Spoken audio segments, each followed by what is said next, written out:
Okay, so here we are in May 19th, 2010, with Tom Polaski at his home on 4th Street. What is it? 4th and 107 South 4th Street. 107 South 4th Street in Bayfield, Wisconsin. Okay, so we'll just follow the trail, Tom. Okay. I was So, born here in It 1940. won't hurt. Okay, I was born here in 1941. And I was born in Bayfield, across from the Bayfield Inn, above the old Dexter press office. I think there's only 2 people been born there. And where was that building? That was right across from the Bayfield Inn on the corner there where I think it's a t-shirt shop is there someplace, or gift shop, right on the corner. Yeah. And upstairs an apartment facing the lake. And I was born there by midwife. And then later in life my dad and mother worked all the time, so I was kind of raised by Mary Hudak. Like I said to Bobby, I was a junkyard dog. I ate every place. I ate at Mrs. Johnson's next door, Mary Hudak's house most of the time, Lucy Shovik's house, and Gail Kinney's mother baked me cookies every day, so I went up there and get my cookies. So I kind of ate all over, and Joyce and Mel Erickson's house quite a bit. And then when I was about 6, 7, Mel started taking Joe Gustafson and Bruce Johnson and I on fishing boats with him and Gilmer Young. And we got our education in language there. Introduction real language. Yeah. And they used to take us to Rocky Island. We used to stay there for 3-4 nights of the week. And then we'd come back in again. And a few times we got stuck out there in storms where the penguin had to come get us off the island. And then Mel would always have us come up and when they were tarring nets. And him and Gilmer would roll us in the tar, in the nets. And we'd have to come home and my mother would have to take it off with gasoline. Oh, God, is she furious.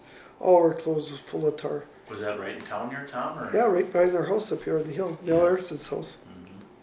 And then, like I say, that's the biggest part of my childhood when I was about 8 or 10. Tom, let me just back up a second here. Your mom and dad were Fern and Andy Polaski. Yes. Tell us a little bit about your mom and dad a little bit, and maybe your grandparents too. Well, we didn't see much of them. I spent some summers, I used to get on a train down here and ride to Washburn, and I would stay in Washburn 4 or 5 years of my life when I was growing up with my grandmother. Got the Cudmore home down there?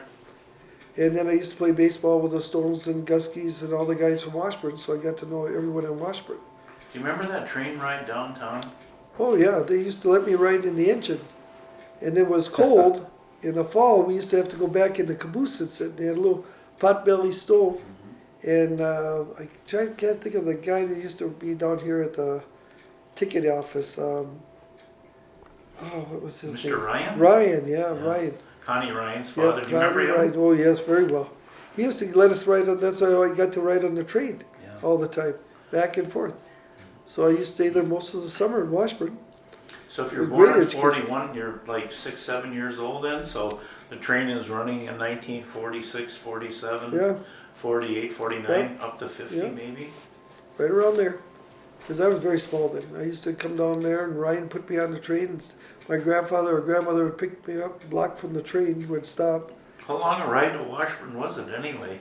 I don't know. I can't remember. Too small to remember that. But I thought it was like about a half hour. Because my mother used to call my grandmother and tell her Tom's on the way, so they would pick me up there. They even had telephones in Bayfield when you were a kid? Oh yeah, J9 was the telephone number. J98. J98. And Fucos had the telephone. I'll tell you a cute story. Fucos had the telephone company. Yeah. Anyway, they used to listen in all the phone calls. So you never had any privacy, really. If you wanted to tell someone, it was all over till the next day. We found that out, and I don't want to get to the story about that one, but yeah, it was all over. Anyway, they had a volunteer fire department. Joe Fulco was the son of Mr. and Mrs. Fulco that had I think he was part of the volunteer fire department with my brother Dick and Jack Stark. They had all the enemy number ones on their fire department anyway. They all like to have a few drinks. Public enemy. Right below our house was the old Derrigan house. Okay. And anyway, that was vacated back, I think, in the 50s, late 50s. And it was sitting down there. So anyway, the fire department decided to have a fire there to show the guys how to put out fires. So they're going to have a controlled fire. So they all go down there in the fire truck and they all have beer and they're sitting around drinking and talking and all of a sudden they start the fire and they're sitting around there and they're getting the hose ready to spray and the fire whistle goes off. Well, everyone says don't worry about it. You know, it's not a fire, it's this here fire they're worrying about probably. So don't worry about it. So they kept throwing water on the fire, you know, and sitting around drinking beer and having a good time. Meanwhile, someone comes running over and says the telephone company's on fire. so Jack Stark gets up on the roof and breaks all the windows and chops a big hole in the roof, only to find out it was a small chimney fire. Jesus, I almost died. And the other funny story at the time was the Coast Guard. I think everyone in Bayfield at that time heard about it. But that afternoon, Father Regis, a priest, and his mother and father and I went to Manline Island to Joe's house for lunch or dinner. So the fog moved in that night, and about 8 o'clock, we came out, we were going to get in the boat, but we couldn't see anyone. So Father didn't want to take a chance, because his mother and father were kind of elderly, they're from Cleveland. So he had the Coast Guard come over to the dock and pick him up. So we get in the boat, and we look, and we're going to point the compass northwest, and we figure we'll come right in someplace in the Bayfield area. Well, we did. We came right down by Wrighton's dock we hit. So we put the boat, tied it up, and we went over to the Coast Guard station to pick up his mother and father. They weren't there. So they called the Coast Guard boat. He says, we're coming into Bayfield now, we see the lights. Well, here was Redcliffe.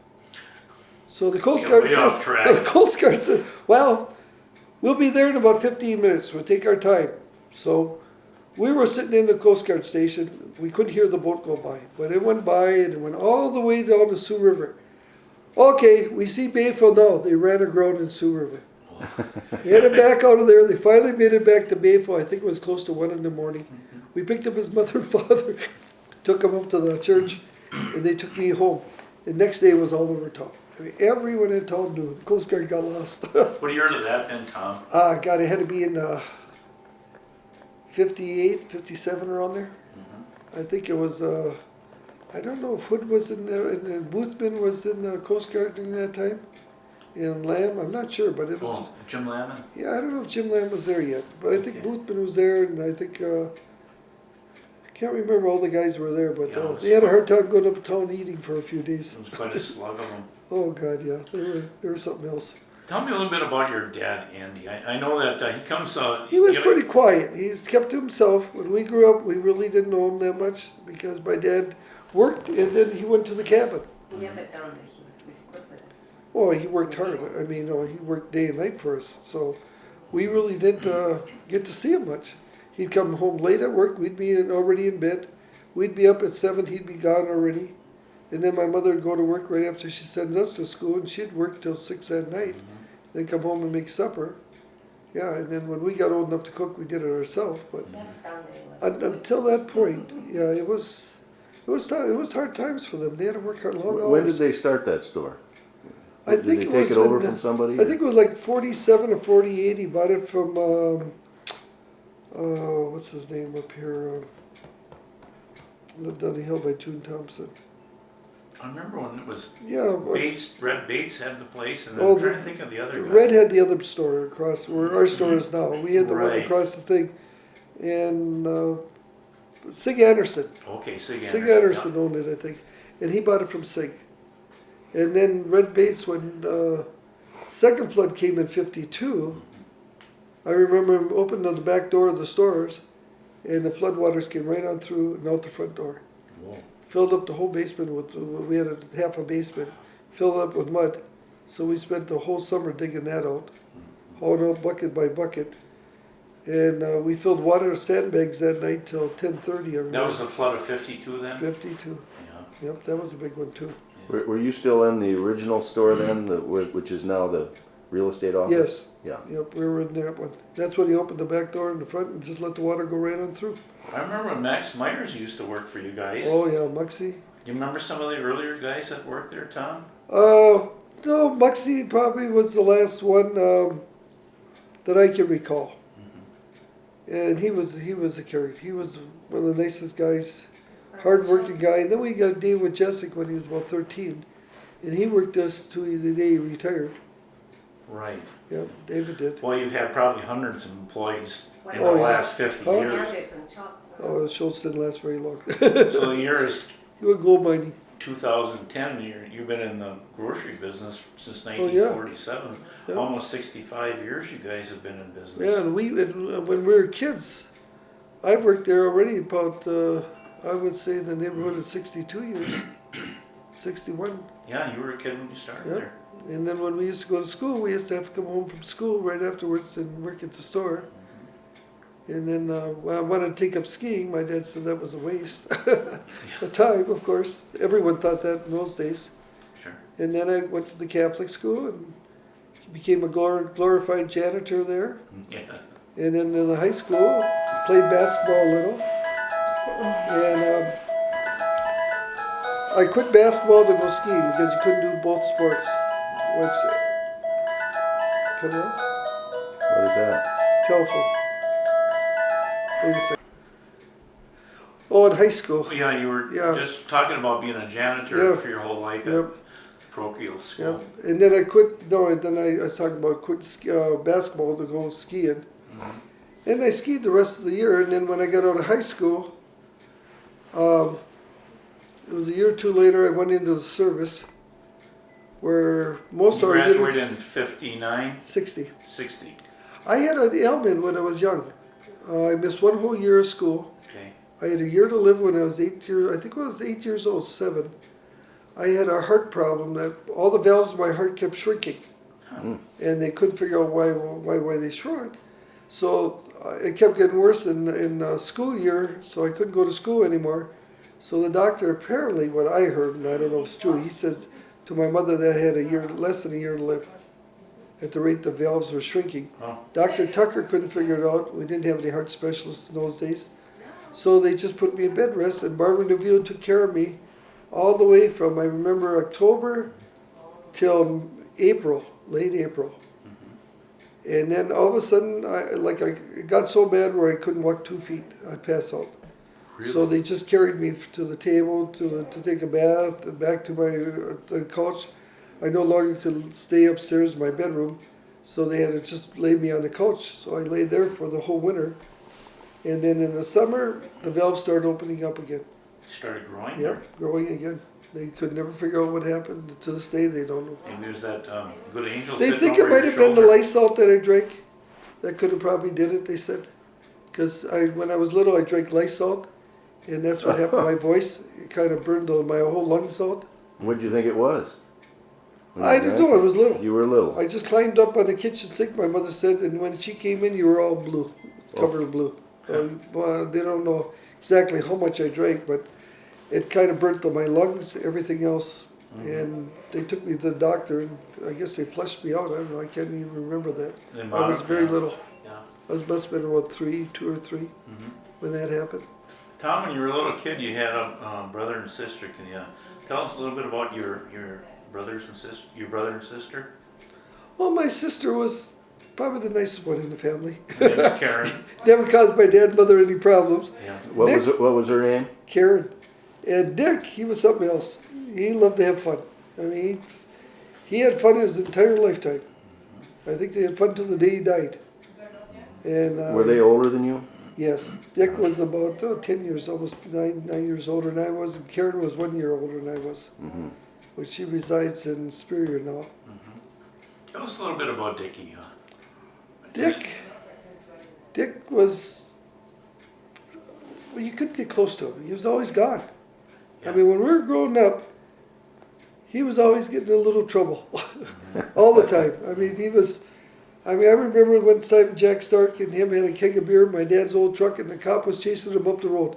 We were walking down, we seen the cop going up, and they were chasing these two, and they had a keg of beer and a bunch of guys in the back seat of the truck. And he was, he likes to play baseball, he liked boxing, Was he a pretty good athlete? Well, not basketball so much, but baseball, he liked playing baseball and that, but when growing up, those kids were so wild. I don't think they spent much time doing any sports So you that I hung, can recall. with Jackie Stark and Oh God, Morgan Vazell, Jack Stark, who who else? Jimmy Hudak, Joe Fuco. Oh God, he had a ton Bucky of friends. Patana, those Yeah, guys, a little bit younger, I suppose. younger. Yeah. Yeah, Dick had a ton of friends. He had Yeah. the personality that could charm any girl and anything. Good looking kid in his day Oh too. God, yes. He got Looked married. like a movie star. Yeah. He got married. Who did he marry again? Barbara Lumberg. Married Barbara Lumberg and when was I got back from the city? 65, I think must have been. 64. 64 because no, he married her early. That was Karen got married in 64. That had to be in 50-something, 55, 57, something around there. Right around there. Because I was 15 years old then, I think. When he got married? Yep. Yeah. Or 16, just And turned did he 16. stay around here? And I worked for Milwaukee Cheese Company as a salesman for them. Him and my dad, they couldn't work. They never as got kids. together in the business at all? No, Dick couldn't work for my dad. Wasn't a good fit, eh? Nope, he he couldn't discipline him. Or for his sake, as I was like Dick too. My dad had a hard time with me growing up at first too because I really didn't want to get into business. And he wanted me there and I did. And I went away to skiing and I had a good job offer out west and one up here in Michigan. And my mother talked me out of it and told me, he says, your dad would have a heart attack if he keeps going the rate he's going, so you got to come back Please and work help here. out. So I came back, and otherwise I would never came back to Bayfield probably. I would Yeah. been up in Michigan or out west either. So your heart really wasn't in being a grocer. It was, No, it no, was no, meant to no. be. You know, to it follow, just kind of actually. got pushed into it. And but I love Bayfield. Bayfield's probably the prettiest place in the world. Mm-hmm. I've been all over in different countries, all over in still in all Bayfield's still the best place in the world to be. Dickie and Barb had some children. 2 children. Okay. They're both grown up, have kids now, and their kids have kids. So, and Barbara married Bill Thomason now at the wrecking company in Ashland Records, and they're kind of retired now also. So we don't see much of anyone. Barb must be almost 70 at that age. I just seen Barb here about a couple months ago. I talked to her. Is she quite a bit older than you, Tom? No, I don't think so. A couple years probably. So you were born in 40, 41. 41. So Okay. I'll be 69 this month. 69 this Yeah. month. Hard 69 years. Yeah. I feel like 105. Yeah. And my track record shows it, I think. But then skiing has brought me into like contact with a lot of people in my lifetime. I mean, Tell me I'm a glad I little never bit more took about basketball. Karen. You know, Karen was just a great girl through school. I mean, you can't believe it. She was, everyone liked her. She was Lucky 13 queen. She was prom queen, I think. She was very beautiful. Still is beautiful. But she enjoyed, you know, she never caused my mother a bit of trouble. Or my dad. On the other hand, Dick and I were always getting into trouble. what she didn't, you guys did. Everything. Yeah, she didn't have to do anything. We And covered where it all. did she end up? She ended up marrying a Coast Guard here, and they live in Superior, Wisconsin. And they have 2 daughters. One married John Nelson from the island, and Tina. And then Jennifer married a guy up in Superior that flies for the new airplane company up there. Well, for Cirrus? Cirrus, I think. He works for them. Okay. So, kids. and as far as, you know, like I said, my mother and dad couldn't ask for any better parents. I mean, we never went without, that's for sure. Mm-hmm.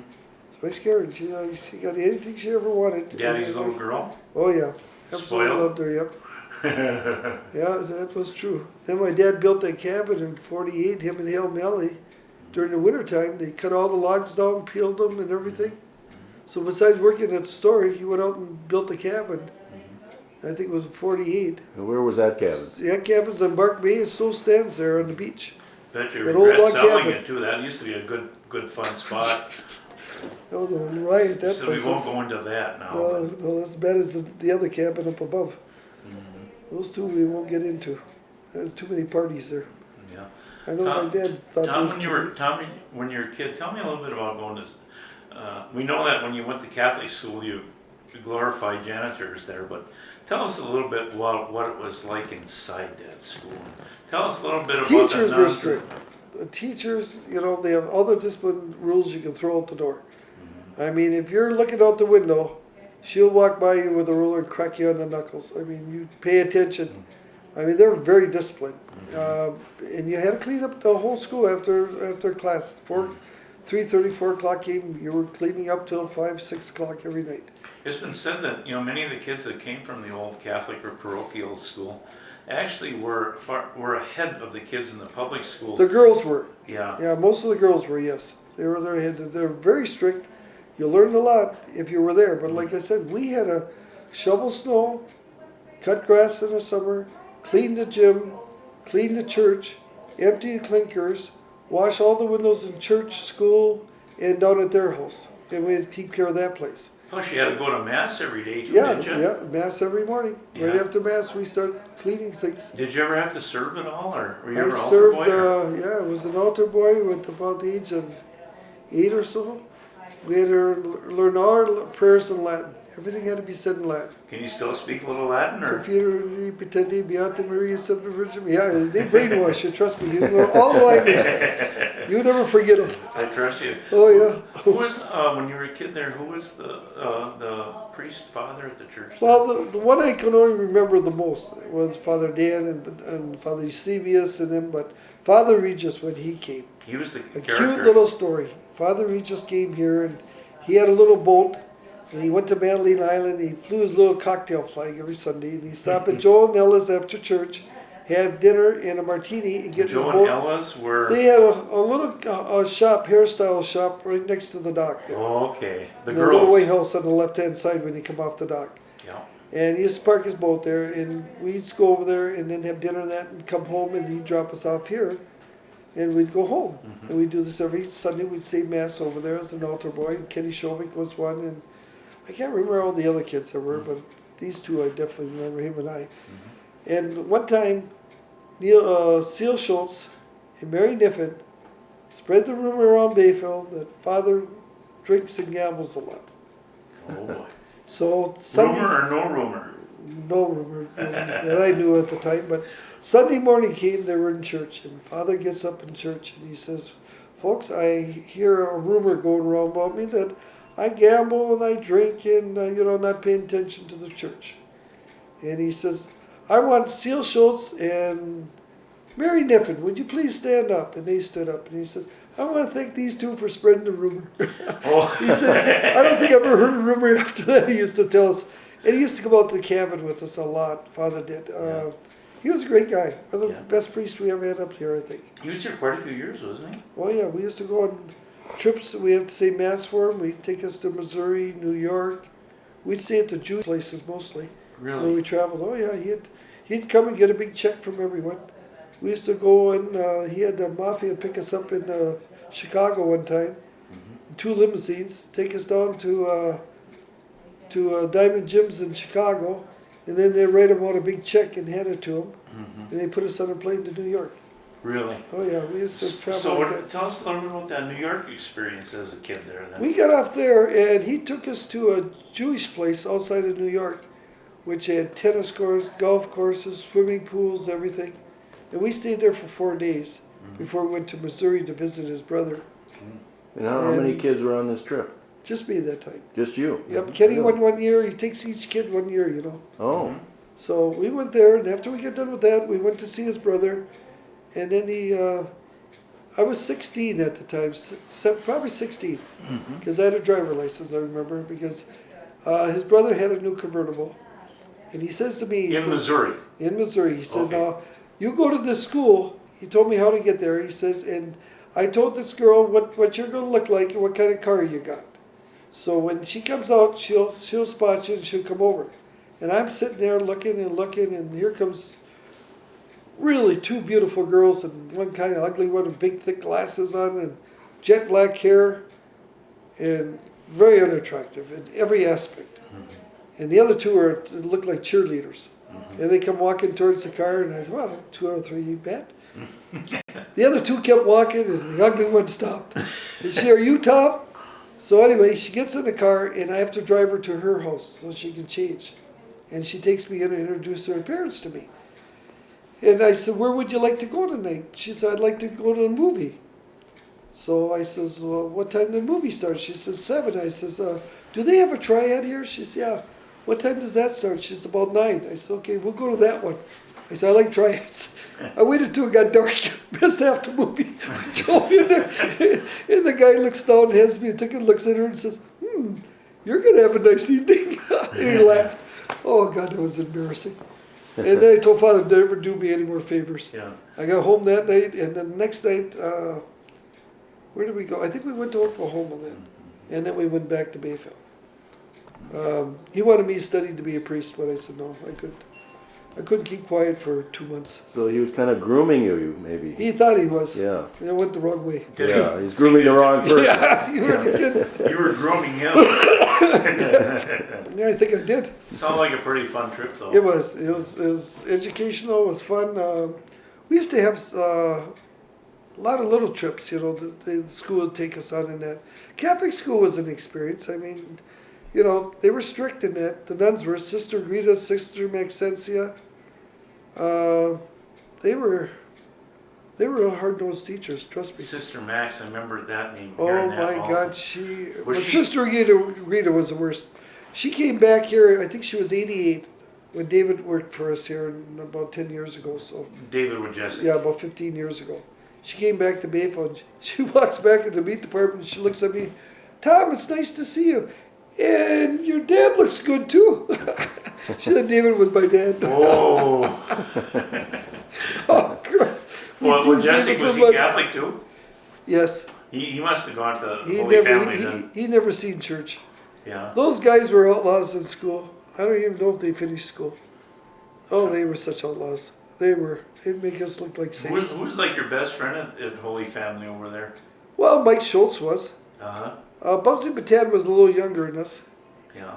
But those are the kids we walked home. We had to walk home for protection after school every night. Mm-hmm. We had to walk home in a group. Otherwise, Dennis Cadot and Paul would beat the heck out of us, you know. Okay. And we had a protector, but he wouldn't ride and walk all the way home with us. You had to run across the city almost. Oh, Christ. 10 blocks from here They to were the terrible. They used to wait for you. We'd come out of school to beat What you up. about Joe Gustafson? Well, Joe Gustafson was older, a little older. He was in high school already. Yeah, Joe was the greatest friend I ever had. And when I was growing up, we went camping, fishing, everything together, Joe and I. We were inseparable. We We're did going to be everything. interviewing them in the near future. Oh yeah, Joe and I had a great time with Mel and Gilmore. Joe will tell you a lot of stories. He probably remember a lot more than I can about that deal. How was the food and stuff at the Catholic Church? Did you guys have to bring your own lunches or? Every time, yep. And we never get a ride to school. Never. Yeah. I've never got a ride to the ski hill. My parents has never seen me ski. Yeah. They never liked skiing, so we'd walk. Jimmy Wall and I'd walk out to the ski hill. One time when it was like 35 below, and came home, walked all the way. Well, you guys were there in the earliest years of Asheville Bay, weren't you? Oh God! They were just after they held the first motor up on the Scalper's drop off. Uh-huh. We used to pack that whole hill for Harry Jardine for nothing. You remember Harry? Oh, I don't hardly remember him. This. Harry, big cigar. I remember one time when I was, I think I was 17, I was an instructor then. And Harry had me on ski patrol, but he took me off and wanted me to teach skiing part-time. And I said I would.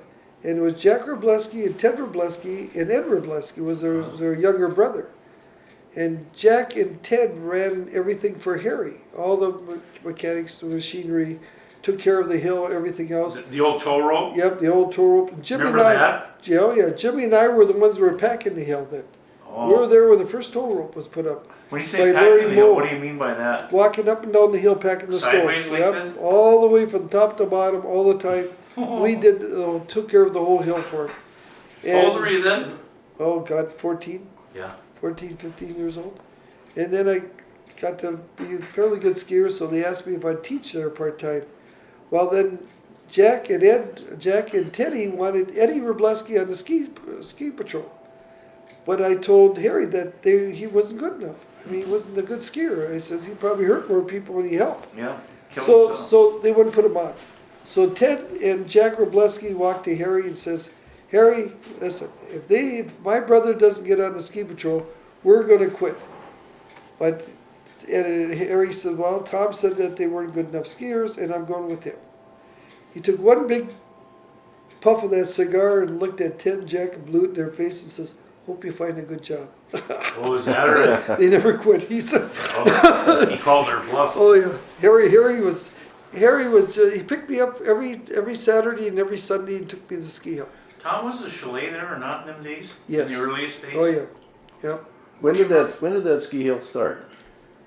Oh God, it was in the 40s. I think 48 when Ed Erickson hauled the first motor up there. Well, Bucky Batan told me that he and a pile of guys Well, helped out. They were pretty young. Everyone claims fame to doing that, but what I heard from like Larry Moe, Okay. he was there. The ones that lived down below the ski hill. Fletcher's? Fletcher, he's the mayor of Shell Lake. He used to be Yeah, a couple Larry years Fletcher. ago. Larry Fletcher. And Gary? Gary, they were the best skiers out there. Gary and Larry, they were the top skiers. Mickey Moe and Larry a little bit. And then Jimmy Erickson, I think, helped Ed up with the motor during that time. Okay. And a bunch of, I suppose there was a bunch of guys pushing the motor up there, and they had a horse trying to pull it up with that. Do you remember who Block saw and tackle. the forest down No, I wasn't there. It had nothing to do with it till in the 50s I came in. Yeah. That's like 10 years later almost, or 8 Yeah. years later. We started skiing and on Cooper Hill. I learned on Cooper Hill in my backyard. We used To to do slide jumps there and as that. kids. Yeah. And then when I got to Europe, I'll jump over there, but when I was in the service, our whole group was going to go to Vietnam, and I went to Garmisch for 3 days of skiing. And General Norris was there, but I didn't know who he was. He was an alcoholic, actually. But he was there with his family, and he was in the bar, but he was watching me ski, so he asked me if I'd help his family out. And I did. I said I only got 3 more days, and then I got to go back and outfit out to go to Vietnam. I said, I'm pretty sure our whole unit's leaving Sunday at 12 o'clock. What unit were you in? I was in 7th Army. 7th Army yep, in Garmisch? Yep. Darmstadt at the time. Or Darmstadt. Okay. Jimmy Morton was in Frankfurt because he cut my orders for me, I think it was at the time. Oh, is that right? Yeah. What a story And that Bruce is. Johnson was up there at the same time I was there. From Redcliffe. Yep. And then, so anyway, I was there skiing, so I helped him out for a couple of days, and I went back to Darmstadt. But he asked me for my telephone or my address, where I was at. And I said, Ludwig's concern. So he wrote it all down, and I didn't know why, but at that time.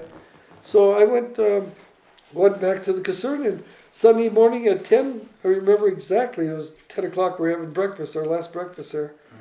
And we were saying goodbye to everyone in the kitchen and that, and we were walking around talking, and the guy come in, said, the orderly says, you have a phone call at battalion commander's office. So I went up there, and he was sitting there, he said, some guy wants to talk to you. So I got on the phone, and he says, this is General Norris of the 7th Army. And I says, yes, sir. And he says, you probably don't recognize my voice. He says, I was the guy that asked you to teach his family to ski at Garmisch. Oh, yeah. He says, oh, I never knew you were a general. He said, well, I am, and I'm going to TDY you to Garmisch to ski for us, and you'll take orders for me. I said, well, I don't think I can because I'm leaving right now. He said, you put your battery commander on. And I handed the phone to this major that was sitting there. He picks up the phone, he's sitting like this here, and all of a sudden he's standing at attention. Yes, sir, yes, sir, yes, sir, yes, sir, yes, sir, yes, sir, yes, sir. Hung up the phone, he says, there'll be a staff car here at 1 o'clock for you to pick you up to take you to Garmisch. What a story. And yeah, he even left the driver with me up there. Is that right? Yeah. And we're on the way up. We had everyone. I went back in the mess hall and told everyone, and I got booed. And they threw rolls at me and everything they could get a hold of. So I had to get out of there. So I packed up my Public stuff. enemy number 2. Yeah, I had to get all my duffel bag, everything out of the truck because that was all loaded. So they had to go search through all that till they found it and got it out of there. And I was standing, waving to everyone goodbye, and I was getting boos from everyone. They were headed to Vietnam, you were headed to the ski slope. And then at 1 o'clock came, the driver come about 1:30, he got a little late there, getting there, it was 20 miles from Darmstadt, Frankfurt was. So he got there and picked me up, and on the way up, I said, let's stop for a beer. I was really feeling happy and good. So we stopped at a little bar, and so he has the plates covered, So we took the cloth off the plates and parked the car in front of we got all kinds of attention. So later we found out we could go to jail for doing so, but we had a good time there. We stopped in Munich on the way in and had a couple of drinks there at the Olympic House, and then we went to Garmisch. And there I checked in there, and they had everything ready for me. I had two maids to take care of me. They took care of my clothes. I ate there, drank there, everything. The government just had a sign for everything. How long were you there? I was there almost, the first month.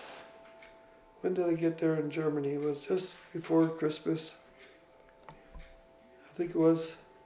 I actually skied there about the first year, about 4 months, and then the next time it was about three months I was there. So And I had did you good spend luck some to time do teaching that to his family? Oh, his family, and he restricted only to colonels, lieutenant colonels, and full colonels and generals that I could teach. Oh, I see. So you So just did his more of friends, his yep. family? Yep, it's his group of friends. Oh, I see. So it was kind of nice, you know. They paid for your skis, everything else. I went to sports team there. And Well, at that point in time, I think the notoriety around is that you were probably one of the only world-class skiers that never really got to ski world-class. I mean, Tom, I there's mean, a lot of stories. I don't know if you want to believe any of them. well, but I know that you spent a lot of time skiing, that you were probably as good as skiers that a lot of them at that level. You hear stories like over there, no one did trick skiing. I mean, no one did it. So we did a lot of shows in Europe. And Tell us a little bit about some of the tricks you had. I know Stein Erickson was a friend of yours, and I think that was his name.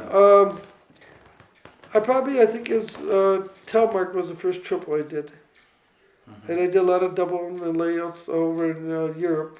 You're talking about flips? Yep, and then 360s in the air. Kind of what they call it nowadays. What do they call it? Extreme Yeah. skiing, or you see them going up and Well, in sports, yeah. I used to be able to stand still and do a somersault on skis, go up on a bank and flip backwards. that's a heck of a good With athlete poles. that can do that.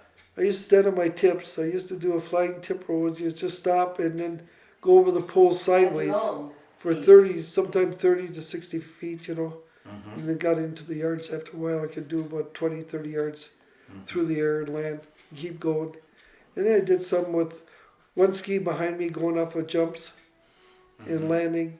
And not little jumps, fairly high jumps, and stay the ski right on my shoulder. Then do 360s coming out of it, and then a sideways somersault, and did all various 360s in the air. You know, this is before it was invented, Yeah, long it before. was it cutting invented. edge in those days. Yeah, well, the 60s. Well, how'd you learn how to do 62. these, Tom? Who taught Right you? here. I taught myself. You taught yourself? Right here in the backyard, I did most of my skiing when I was growing On up. Cooper and on Hill Cooper here. Hill, on the things there, just to get my balance and that stuff. Then working at ski hill up here, skiing got boring, so I just kept practicing different things. And then when I was in Europe, I had all the time in the world to do all this. I mean, I might have a lesson once a week. So morning to night, I skied there every day, trying everything. In the Alps. Yep, I practiced. Where were you at in the Alps? We're right at Garmisch. Yeah. But it's not as big a ski hill as Is that- some is of that the nearby Austria? ski hills. In You Aust- taught the Austria? yeah, the Austria was, we could take a train and go down there. We went during the Olympics where we met Kalarick and those guys were down Gene there. Kalarick. Yeah. And I was in Hawaii, small world, I was in Hawaii, and a lady was at the bar, recognized my voice, and this was in 79 with Ronnie Roman, and that was 64 when I was over there. And she says, God, you sound familiar. Where are you from? And I told her, no, were you ever in Europe? I said, yeah. Were you ever in Austria? I said, yeah. Do you ever do the Hamagila on top of a table with ski boots on? Up in the Gila, yeah. With ski boots on. Yeah. They have legs of steel, do the whole dance. We did the whole dance.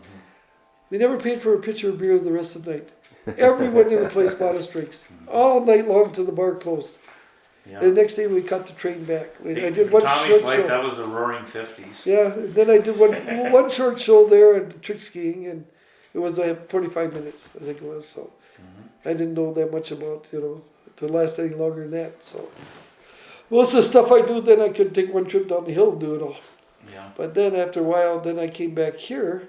What year did you get back to the United States? 1964, April 15th. I think the hotel built down now. My mother told me at the time I landed in New York on the 15th. I called her and said I was getting discharged. And she said the hotel just burned down. Yeah. But someone told me it burned down in the 9th. I think it was the 9th. Was it? Okay then. But I could be wrong. yeah, she told me it just burned down. Maybe she meant just the last week. Anyway, so then I came home for the service, and I worked for my dad to start out because my mother said it's too hard on him. He doesn't have enough time off or anything else. So I started working for him, and then Did 76. your dad have a little heart problem too? Oh yeah, he had a heart problem early 50s.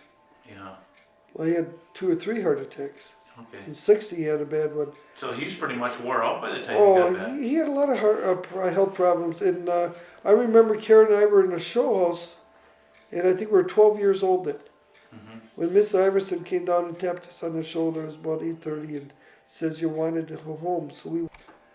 Movie theater. Yeah, he did it. Oh, and Go back to that. we had to go home after the movie. Miss Iverson sent us home, and my mother says that your dad is dying. And I always remember it was so terrible. It was the worst nightmare of my lifetime. Yeah. It was Crushed. unbelievable. I cry every time I think about it because he died on the operating table. And Tucker brought him What back year to was life. that now? 65? Oh God, that had to be 50s. Oh, no. He was only like 45 years old then. He had a ruptured appendix in the store, and he wouldn't go to the hospital. And the poison busted in the store, and they rushed him to the hospital. By that time, the poison through his whole system. Normally, you die. Mm-hmm. And Tucker said there's very little chance of him living. And then his heart stopped. 11 seconds, I think it was done. And they brought him back too, and he lived through that.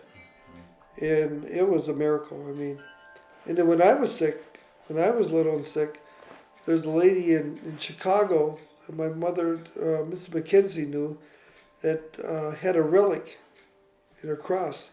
When she was dying, they put that relic in her room, and she came back and lived a normal life. And when I had that, I forgot about that, when I had the swelling or the shrinking of the veins in my heart, the lady sent the relic and the cross up to my parents, and they put it in my room, wherever I was. And that was like 2 months before I got well. So we kept the cross for the next person that needed it. We figured we'd let them use it. We had all the papers, the documents, and everything else.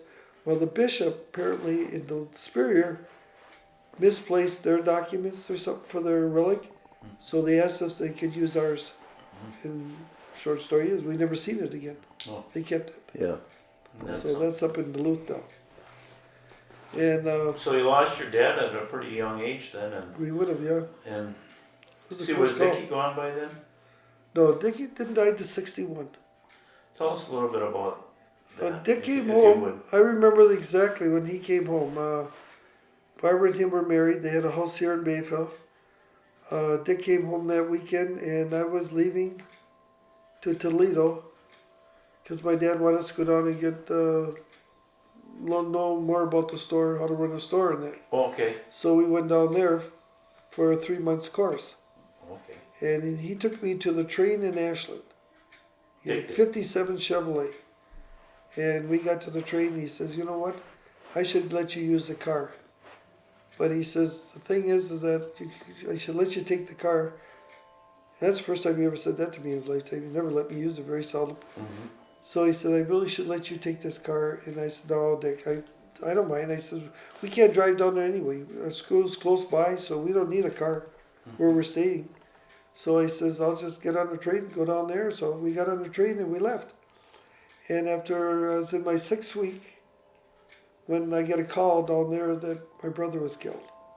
So you were out of town. So when then that I happened? came back. Yeah, I came back on the train. My dad and mother picked me up in Ashland, and we had the funeral here. It was a large funeral, so I remember a lot Oh, of boy, people. I heard it was the biggest one the Catholic Church ever yeah, had. Was it was when a Dickie huge, passed. huge funeral. That was a car We always accident. kid about it later that 95% was his ex-girlfriends. Yeah. So how was he killed? He hit a telephone post, and the lines dropped on the car and burned it up. Where was that? That was down by Eau Claire, I think it was. Oh. And so anyway, Wassa. I think of Wassa. Down by Wassa. So anyway, after about 8 years, a guy came into the store and asked to speak to my mother and dad. And he told them that Dick was not killed. He said he was in the bar with him when he let the other guy use the car to run in town to pick his girlfriend up. And for the years after, my mother believed that, you know. She insisted Dick was still alive. Oh, and he just wanted to get away from everything. So that was his way out. And I think she went to the grave bleeding in that. I know she was really, really devastated, wasn't she, Tom? She said that when you lose a kid, you'll never be the same the rest of your lifetime. And she probably wasn't, was she? She was a great mother, but yeah, you could notice that on her. Yeah, I mean, she cried a lot. yeah, she loved him dearly. It was tough to go through. That was the toughest thing. And my dad, he never shows emotion, Yeah. very seldom. But I think he was crushed by Dick's death. Mm-hmm. As much as problems they had. I mean, I seen him go out the store one time, slam the store, and broke every window in the store. You know, he would do things like that. But it was, I think him and my dad were close. Yeah, closer than you Closer, think. yeah. Even closer though they than had us. this Yeah, love-hate tug of war, yeah. relationship. Because Dick liked to play baseball. My dad was one of the best baseball players around at that time. He You had a remember him letter. playing ball? He had a letter to go to the White Sox. Bobby, I can remember going there because when we were kids, that's all we ever did is go watch our dad play baseball. Where'd they play then? Started up at by the Iron Bridge there, underneath the You Iron remember that Bridge. old ballpark? Oh yeah, that's what I said. And then it moved down here, Mm-hmm. and from here they built that ballpark themselves. We had the old white truck. We put the logs behind it, and we roll the field. And us kids would go out and pick up the rocks, you know. That's where the Bremer Bank is now? No, right down here where the sewage company is. Okay, right there. Right there was it. We lost a lot of balls in the lake. You know, That's why we had to go swimming for them all the time. Because they didn't have too many baseballs. You couldn't afford a lot in those who was days. on that team with your dad? Oh Remember? God, that was Sammy Nawago. Oh God, Sammy was a good baseball player. Was Snowball? Junior, Snowball. They called the game on Snowball one time. There was only 8 players on the field. They found out there was 9. Snowball was standing in the shadow of the telephone post in center field, and they couldn't see him out there. Remember they called the game. Yeah. Oh my God! And then they used to go. I remember because we used to go on the island and play Madeline Island, and they had that old ferry. First, my dad had an old boat. They used to drive over in that, and then after that, they started going in the ferry boat. I remember Lee Russell chased the whole team off the island with a baseball bat. One killed the whole team. He was so mad. He got beat over there. But they had June Thompson pitching. Sammy Nawar. They had about 4 guys from right Was there. Joe Derrigan catching for him? Yep. He played a lot for him. Tatsi Kadat. Tatsi Kadot. I remember him playing. That's how old I was. Wow. Snowball. I can still remember him. Snowball was the younger one. Who was In in the the group. outfield? Do you remember that? I'm trying to. Oh, okay. I'm trying to think too, Bob. Where'd your dad play? Second base. Yeah. Tots was shortstop. Yep. Sammy Nawago was, I think, wasn't he? He pitched, I know that. The other guy pitched out here too in the highway. But did Sticker Nawago play then too? Do you remember Yep. Sticker? Yep, I think he played, and the guy he was done playing when I started watching the games. Had that little log cabin by Sioux River there, by the bridge. The little log cabin. Yeah. He was telling me once. He never talks to anyone. Old Matt Glow? Glow, I think it was, and Yeah. I was Freddie Glow. I was talking to him one time when he was pitching here. Yeah. He threw a ball and hit the guy in the face, and lost his eyesight. I think in one eye. He said, "I never pitched again." So he went to catching, and there was another catcher too. Bayfield used to have.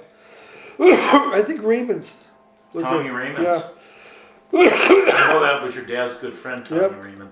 Tommy Raymond's. Oh my God, he was a good friend of the family. And Morty Baldwin. Christmas every year with Morty here. And I think he was a Democrat. He used to walk out of the house backwards so he wouldn't see a Democrat leaving a Republican house. Oh. And we used to watch him Christmas Eve, and he'd go around Melody's corner, still walking backwards. Is that all right? the way home, yep. Your mom and dad were Republican? Oh, I think so. Yeah. I remember, or vice versa. But Yeah. they were the opposite. And Morty was a real big part of our family. Unbelievable. Harry Clean. Harry, yeah, I don't remember Harry, but I heard he was quite a guy. He got killed in Mexico. He was driving over there, and some Mexicans stopped him, robbed him, cut his finger off to get the ring off, and killed him there alongside the highway. Yeah, yeah. Him and there was Doc Moody was a big part of our family. Leonard Moody and Leonard Moody. No, Leonard. There was no Leonard. There was L.W. Moody. That was the father. Yeah, Yeah. Leonard. Excuse me. You're right. Yeah. Mr. Moody. I And always call Ann him. Moody. Oh, I Ann. imagine Pitt and Spent a lot of time at their house. Nunny LaPointe and Millie.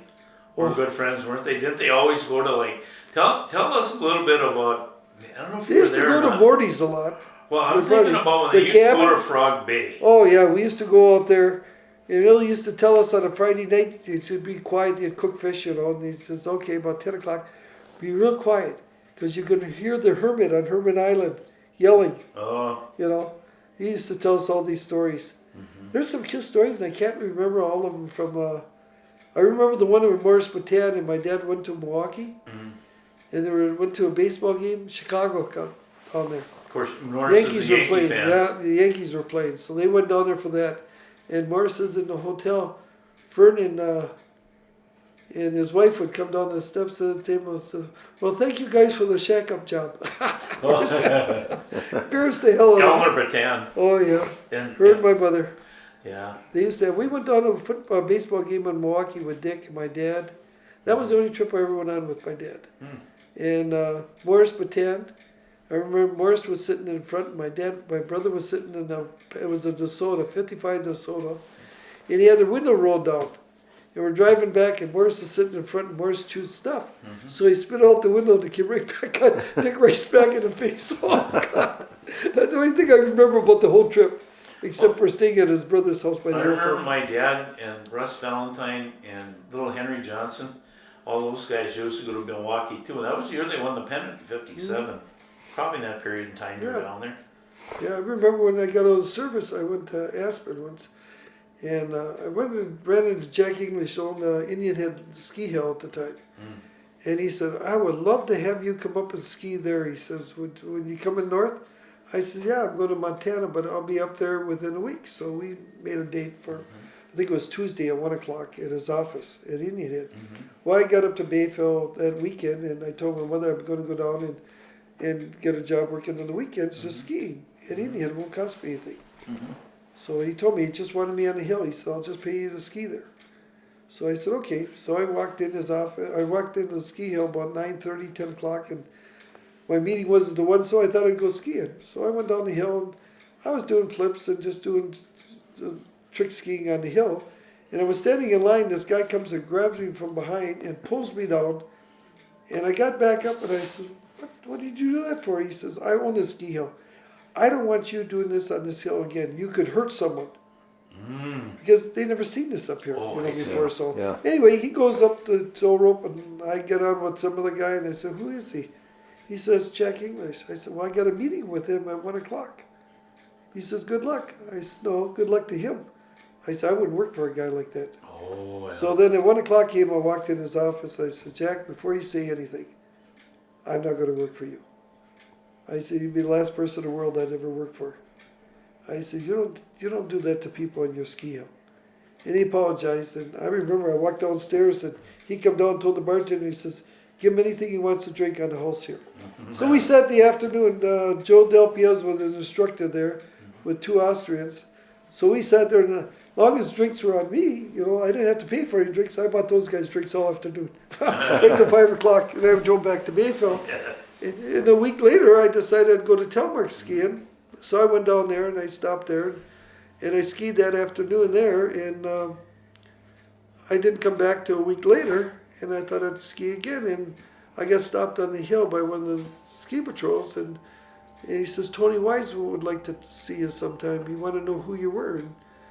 And so I walked in his office, and Tony said, "Geez, I hear you're quite a skier." I said, "No, I'm about as average." I said, "Your ski school is probably better than I am." "I don't think so." He says, "Not what I hear." So he says, "I'd like to make you a deal. I'll give you my parking space. I'll give you free room and board. And you do a couple shows a week for me when I have guests here. And I'll pay you, at that time, $100 was a lot of money. Oh, $25 a show was a lot of money." So I said I would. I don't think I ever got paid, but it was so much fun. You worked for Tony Weiss. Oh, yeah. Do you know Tony pretty well? I've known Tony as good as anyone does, I think. Just for the record, Tony Weiss is known as the father of telemark and also the father of the Birkebeiner, North American Birkebeiner. So he's just not an average guy. He did a lot of things in his life. So tell us a little bit about Tony. Tony was a genius at everything. He was a promoter far ahead of his time.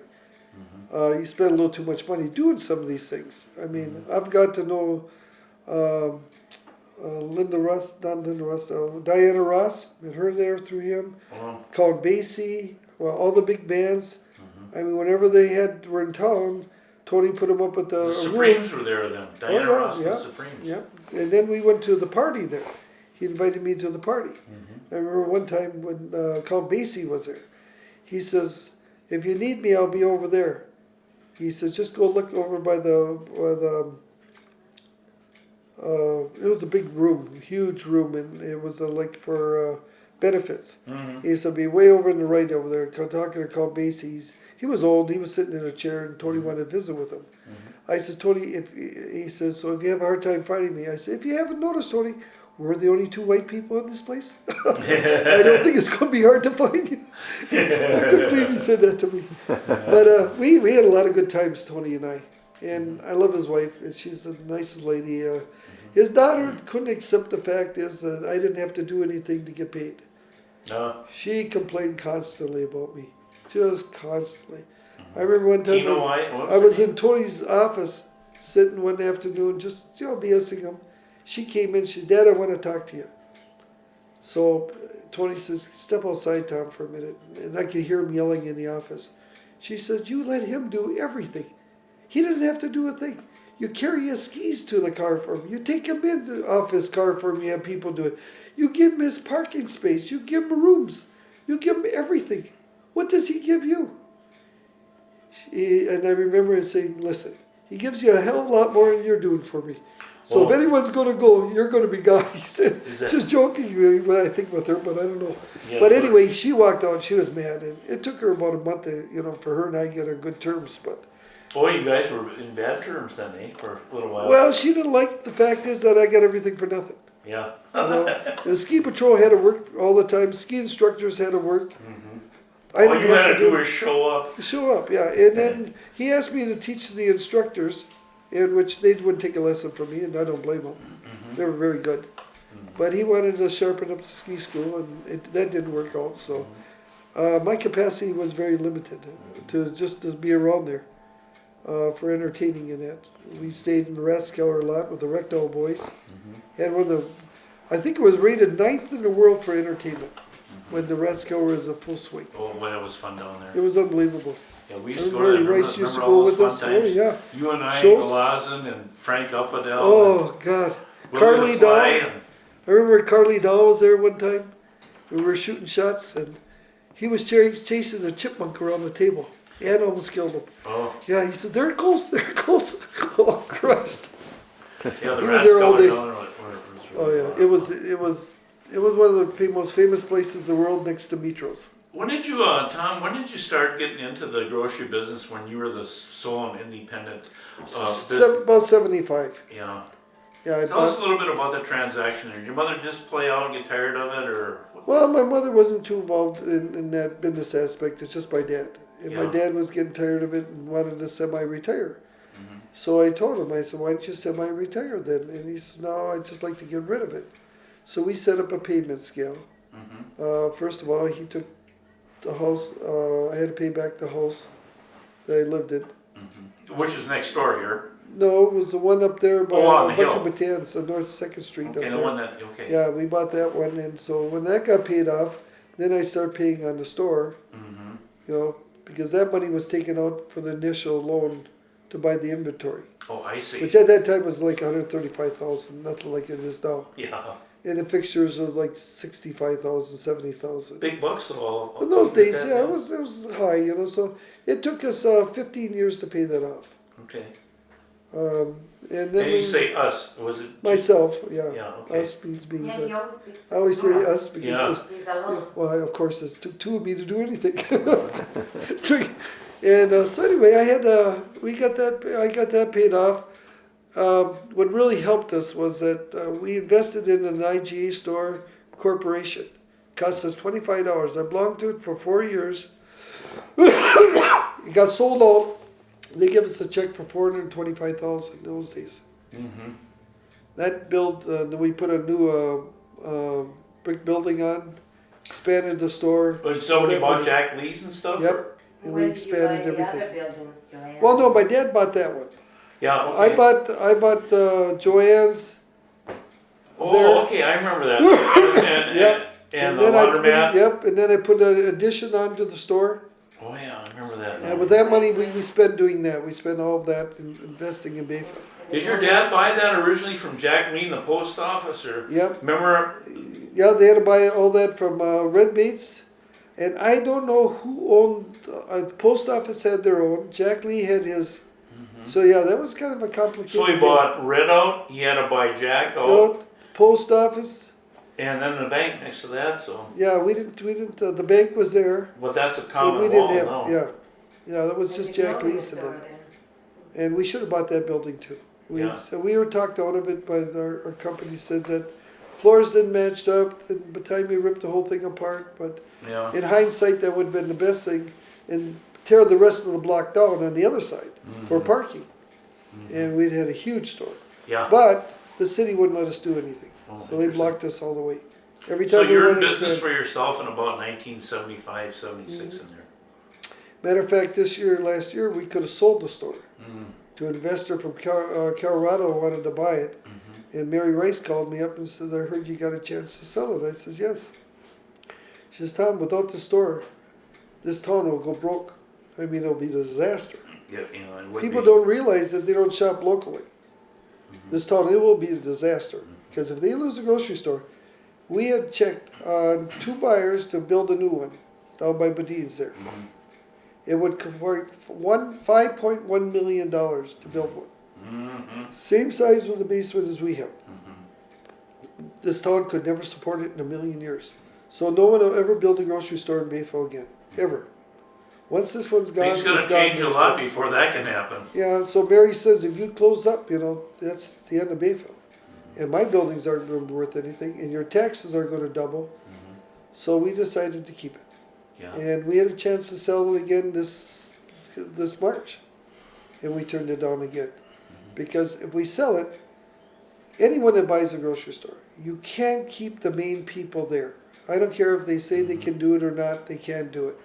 I mean, my main people were Loretta and Brenda, and they would be without a job. They've been there a long time. Yeah. And they've been honest, loyal. So I told both of them, I says to Brenda the other day that if she wants to run it, and she can prove it to me to run it, I won't sell it. I'll be back in March, and March is the time I'm closing the deal for the store. So when we went to Chile, my wife and I would spend 3 weeks over there. When we got back, the store ran perfect. A lot more was done than I ever expected. I know Brenda can handle it. So I told her, I says, you're in charge from now on. So Brenda's in charge of the store. And Or do that way my wife and I can go to Chile when we want. Or do you take a spend any trip. time down there at all? I see Yeah. Teresa down there a Yeah, lot. my wife goes down there. And Are you but I just go in kind the of clearing morning. out now, Tom? Or? No, I go in the morning, and I work in the morning, and in the afternoon I can take off. And stuff around the house here I can do this summer. We get the house painted.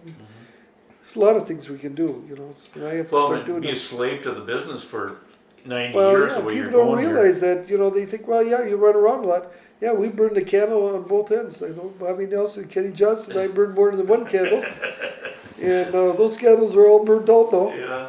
So we had to quit that. Yeah. It's when I got married to my wife, I never took a drink. Well, let's In take a little 21 time years. here and let's introduce your wife. Maybe Yes. can we get Come a over minute here, of that sweetie. photo here? Well, we have to do another setup. Yeah. Yeah, How about that for a shoot So, job? how did you guys meet? you can tell, Teresa. First of all, this is in what Teresa, year? Tommy's Yeah, wonderful wife. I'm Teresa, yes. Teresa, what was your, before you got married, what was your full name? Teresa Campillay Vasquez. Okay. Campillay, my dad's name, Vasquez, my mother's name. Tell her you came from Chile. In the year 87, I came to Ashland as an exchange teacher. So I was hosted by a family in Ashland, Diane and Steve Flanders. And they hosted me for 6 months. While I was living with them, I arrived here in January of 1987, and I left in June of the same year. Tom, you were a friend of Diane and Steve, and they introduced me to Tom. So this is like 21 years ago. I was at Tilmark at the time. And one beautiful daughter after that too. Yes, and Gorgeous. Tom and I were very good friends for a while because I wasn't thinking in getting married or stay here. I thought that my staying here was just 6 months and go back home. Too I short. didn't like it. Yeah, I didn't like it here. And how did you hear about this job here? Because I was a teacher. I was just graduated from college in Chile. Graduated with a degree in teaching English. So my parents gave me this trip to come here at the end of my 5.5 year of college, almost 6, to practice my English to get fluently in the language because I learned English forever since I was a little girl, but you never get that fluency that you really want to. The only way to do it is living in the country and immerse in the language. So that's what I came here. The only way possible to do it was through this AFS program, which is for students, but in the year 80 something, it started for teachers, English teachers, or they switch back and forth. And my sister came first. She was in Milwaukee, Wisconsin. Okay. She came in the year 85. 2 years after when I graduated, I came. And that was only for 6 months, and I was teaching Spanish in Andasagon. Do you remember when Andasagon Sure was do. alive? Yeah. Andasagon Public School, and I taught Spanish there with the Spanish teacher, which was my host mother. And then she retired. She moved to another school because she heard that the school was going to close, so she was transferred, and she gave me her position. So when I came back, married to Tom, I taught there for a year. At Ondasagan. That folded in 1990 or somewhere, didn't it? Yep, that was 88, 99 was the last year, 89. Okay. 89, actually, it was 90 because Tracy was born 80. 89, and we used to 89, take her and, over there, so it and had to be Tracy was a 90. little baby when I was teaching there for So the last what year did you first come here then? 87. 87, okay. Yeah. And then Tom and I got married on September 1988. So In that's Santiago. in Santiago, and that's why we come back here, and I start teaching school year 88, 89, and then was closed on 90. Yeah, you're right. So you're here a year and you get married, and then you have a beautiful daughter. Tell us about your daughter and what she's up to these days. Well, after 21 years living here and traveling back and forth, yet we had a year after we got married, Tracy was born. She's now 20, and she's at the University of Wisconsin in Madison, a junior. She's a junior there. And it's the only daughter we have, and the best, isn't it? Never had a problem with No, her. she's smart person, and she's a good skier. Just came back from Maine. Yeah, she was. German? She was She was skiing picked out of the 20 girls. She was picked to go to Maine to represent the state of Wisconsin as ski meet. with her team People in from Wisconsin. all over, she said, from Yeah. Germany to Austria, every place. So she get to go to nationals while in college. Yeah, for When skiing. I remember such a, pretty thin and stuff as, and to be a skier, you gotta be pretty strong. Strong, So but Tracy is is she strong. beefed up a little bit, Oh Tom, no, or- no, she's still very Thin, slim, yeah. petite, very slim. Muscular. But she's very and she works out every day. She runs I don't know how many miles. Oh, so she's They really lift strong. they Oh, lift yeah. weights every day. She has no body fat whatsoever. No, None. she it's funny. I'm gonna tell you a story funny that she wanted to have a pierced belly button, like every kid, when they wear bikini, want to have a little belly button with a little ear in there. So she went to the piercing thing in Madison, and the girl said, I cannot do it on you because I cannot pinch. Your skin is too tight. Oh, I could really? not do it. You had just too many muscles there. There's no way. It would rip apart. So when you get a little flabby, come back, they told. Yeah, that's true. But Tracy, she's very disciplined, and she could bounce studies in Madison, which is really hard, as you know, with her skiing, and they train every single day for Well, hours. Before we leave today, I think, maybe we'll get a photo of her or something like that, just a picture you have, those type of things, because for the record, it'd be fun when she comes back in 60 years and Yeah. sees herself pretty young here. It could be Oh, fun. that'd be cute, yeah. Yeah. So how did you guys meet? Oh, Diane, my host mother, introduced me to Tom. We were at the Hotel Shawamigan. We were in a party there. There was There was Astronomers? no, you remember it was a physicist convention. Yeah. Physicists from everywhere in Wisconsin and other parts. I better tell So this one. Diane and I were alone there. I mean, the only women Steve, with Steve, of course, and they saw Tom and they invited him to the table. And you can pick on now. Continue. I went to the table just for a minute, say hello, met her, took one look at her. There was no hope. I mean, Well, trust me. immediately? No, No. there's no hope. She's too good looking. She's No, too nice. I was- You were gorgeous. I was too young, Tom yeah, thought. and good looking. She was absolutely gorgeous. There's 19 years difference. So I between was us. sitting with Okay. I was sitting with the old bags over at a table there. The old farts. Well, from Telemark, Table? you know, they used to play piano there. Telemark, Katie Hicks? Katie Katie Hicks and their Hicks. girlfriends. So you know they're old. They were like 20 years older than I was. Yeah. And So I'm I was sitting about with them. 27 years Yeah, old, and she's Tom was like 20 and I'm 46. 47, 46. No, yeah, 46. So anyway, I'm sitting there with them, and they said, I said, you came back? I said, well, why, yeah, why didn't you go sit with them? I said, God, no. I said, that girl's so young. I said, forget it. So then it wasn't very, it was, I think it was a couple other times I ran into her with Steve and Diane, but, you know, nothing. But then just Tom, the friends. Tom had a Telemark. cabin in Park Bay. Well, you get ahead of it. Telmark was the one I really ran into. Oh yeah, we went to Telmar party one Yeah. time in March. Every year, Tom used to have a hardcore party with his friend. You remember in the past, Doc Lish, All the those skiing, guys? yep. and all the Nori ski instructors. Ragdown and the Nori, band Tommy. and Jerry Dunn and you know. So Diane was invited to the party every year. So she said, "Let's go to a party." And I said, "Oh, they're old people. You know, I don't want to go. You know, you can go. No, let's go. You have fun." So I went, and I really did have fun. Everybody was a lot older than me, but I had fun. And Tom was there, so I saw him there for the second time. It was so cute because then he started getting interested in me, and we spent the night that day there at the Delmark. No, Mitro, at Mitro's. Mitros, yeah. Mitros was there, and so they had a room for me. Diane and Steve had their own room, and Tom supposedly to have another room. He So- had the whole basement to himself. yeah, probably. Hold the whole house together. And it was time Hold for us everything. to go to bed. And I had my room, and Tom didn't let me alone for a second sleeping. I wanted to rest, he didn't. I closed my door, good night to everybody, knock at the door. Are you okay? Is your bed fine? Yes, Tom, it's fine. You know. How's the 15 minutes later. It's warm Teresa, are you okay? Yeah, I'm fine. So this happened for a long time. Finally, I went to bed. Early in the morning, it must have been about 6 in the morning. We went to bed about 2. 6 in the morning, I heard a knock at the door. It was Tom. Teresa, everybody's up, get up. I said, that early? Oh yeah, everybody gets up very early here. So get up, I have your bath ready for you so you can take a bath. I went there. Okay, I took a shower. He had everything ready for me. I came down. There was nobody down but him. Everybody else was Terry sleeping.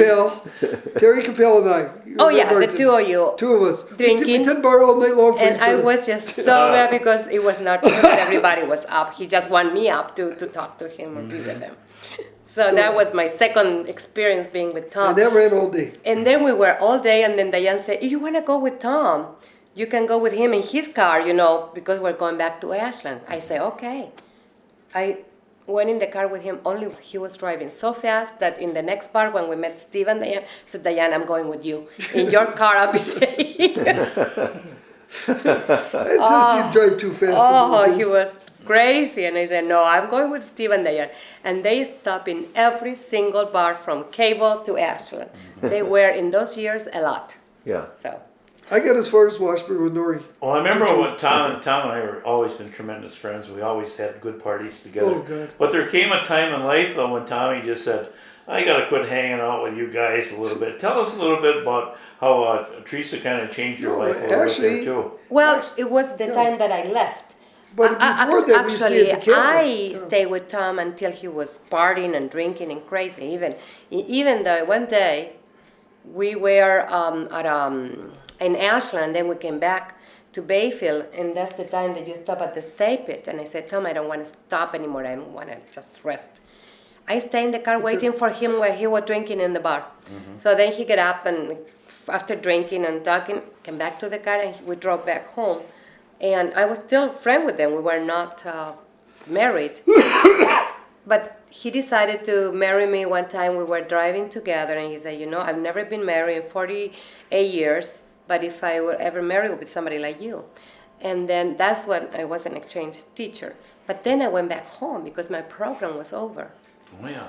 And then Tom invited me to come back. So I come back a few months after. He sent me tickets, and I come back. And I had a problem at home because Mom, they were very strict. And said, where are you going to live? I'm going to say, I'm going to live with this guy that I met, Tom. Mom said, I don't think so. You're single. He's single. I don't think you should live together. I said, Mom, we're living in the same house, but not in the same room. He is very respectful. Believe me, I say, I know him because I've been with Diane and his cabin, and we were in separate rooms. So I said, I trust this guy. Mom said, okay. I trust you, I know who I raised. So I came, Tom was waiting for me at the airport, and we lived in his house in 2nd Street. Sure. I have my room, he has his own. And it was fun, and then we got engaged in that house. And we went to church on Christmas Eve Mass, and we got engaged there. And At the mass at he gave me my ring. We were in church, and he said to me, oh, you want to marry me? I And think she can't say no during church. oh, okay. So then I went back to Chile. And with the ring on your finger? with the ring on my finger, Tom said, we'll marry, promise of marrying. I spent a long time in Chile, about 6-7 months. And Tom was calling me very often, but all of a sudden he never called me. After 3 months, he never called me anymore. So I thought, oh my God, he must have had second thoughts. And you got to tell that part because he was here. Yeah, Tom I had a did. big car accident. Well, that didn't do it, but I mean, I was going to quit anyway. But at the time, Teresa told me that she wanted to get on with her life. No, it wasn't yet. No, it wasn't but there I yet. mean- No, I didn't know about you because you never called me and you told me No. you were sick because you had a car Yeah, accident. That's yeah, why it well, was. Yeah, but after that, I said, Yeah. you wrote me that letter. No, but that is Yeah. not yet. I didn't want to. Well, Well, you he better tell wanted- it then. because- Okay, he said to me, I had a big car accident, so that's why I didn't call you because I called the store and they say, oh, and then they told me, Tom had a car accident, that's why he hasn't called you, he's in bed, he's at home. And then I knew, and then Tom said, I don't know if I want to get married or something like that, and he was wishy-washy, and I said, okay. I got to continue with my life, and so I was home, and I sent him a letter. I sent him a letter, say, okay, Tom, I need to know, are we going to get married or not? Whatever the answer is okay for me because I want to keep my life going the way. Now I am in the limbo. I don't know if I'm going or I'm staying. So I cannot take a job. I cannot do anything. And so either we get married or not. So let me know. I need the answer, yes or no. And this is it. And he called me, yes, Teresa, I'm going to marry you right away. Come here. No, you said, You know. I'll come here. And I Yeah. said, no, I'll fly there. Yeah, Tom said, I'll go there. Because I'd never met her parents. So that makes him to rush and make a decision right away because if it was for him, he would have been dating me with the ring back in Chile and he here. It would have 100 been years really from now. Well, hung so until we now did. probably would be Yes, here and me traveling back and forth and he just didn't want to commit. But No, and I didn't want that. I I told couldn't. Teresa on the phone that if I marry you, I'm going to quit drinking. Right, he had to I do a said lot of there's- changes. I got to change my whole life because I will never be, I will never husband. come home. And Yeah. we'll have problems, we'll argue. I says, so I'm going to quit drinking. Yeah. I quit already, but I'm never going to touch another drink. And I did. It was 21 years. I've never, ever That's even why had a he sip was of beer. thinking too much and Yeah. quitting his life of, Yeah. partying and So stuff. I couldn't get my life straightened out till I quit drinking. Well, you probably, if it weren't for your dear wife, you were kind of heading towards rock bottom there. Well, no, and I you could've caught got her in killed. between, and No. then He would have been still I've be been in fine, but 67 wrecks. What do you hit 46 deer and one yeah, bear? he would you have know? been probably Motorcycle killed. wrecks. I've been Yeah. in boat wrecks. I've been in snowmobile wrecks and every kind of wreck there is. Now I went through an earthquake. So train you know wrecks, airplane yeah. wrecks, Well, how much earthquake life? wrecks. Earthquakes. One of them are going to get you eventually. If Yeah. you keep going that way. And my life wasn't going any place. Mm-hmm. I'm 46, 47 years old and I haven't accomplished anything in my lifetime.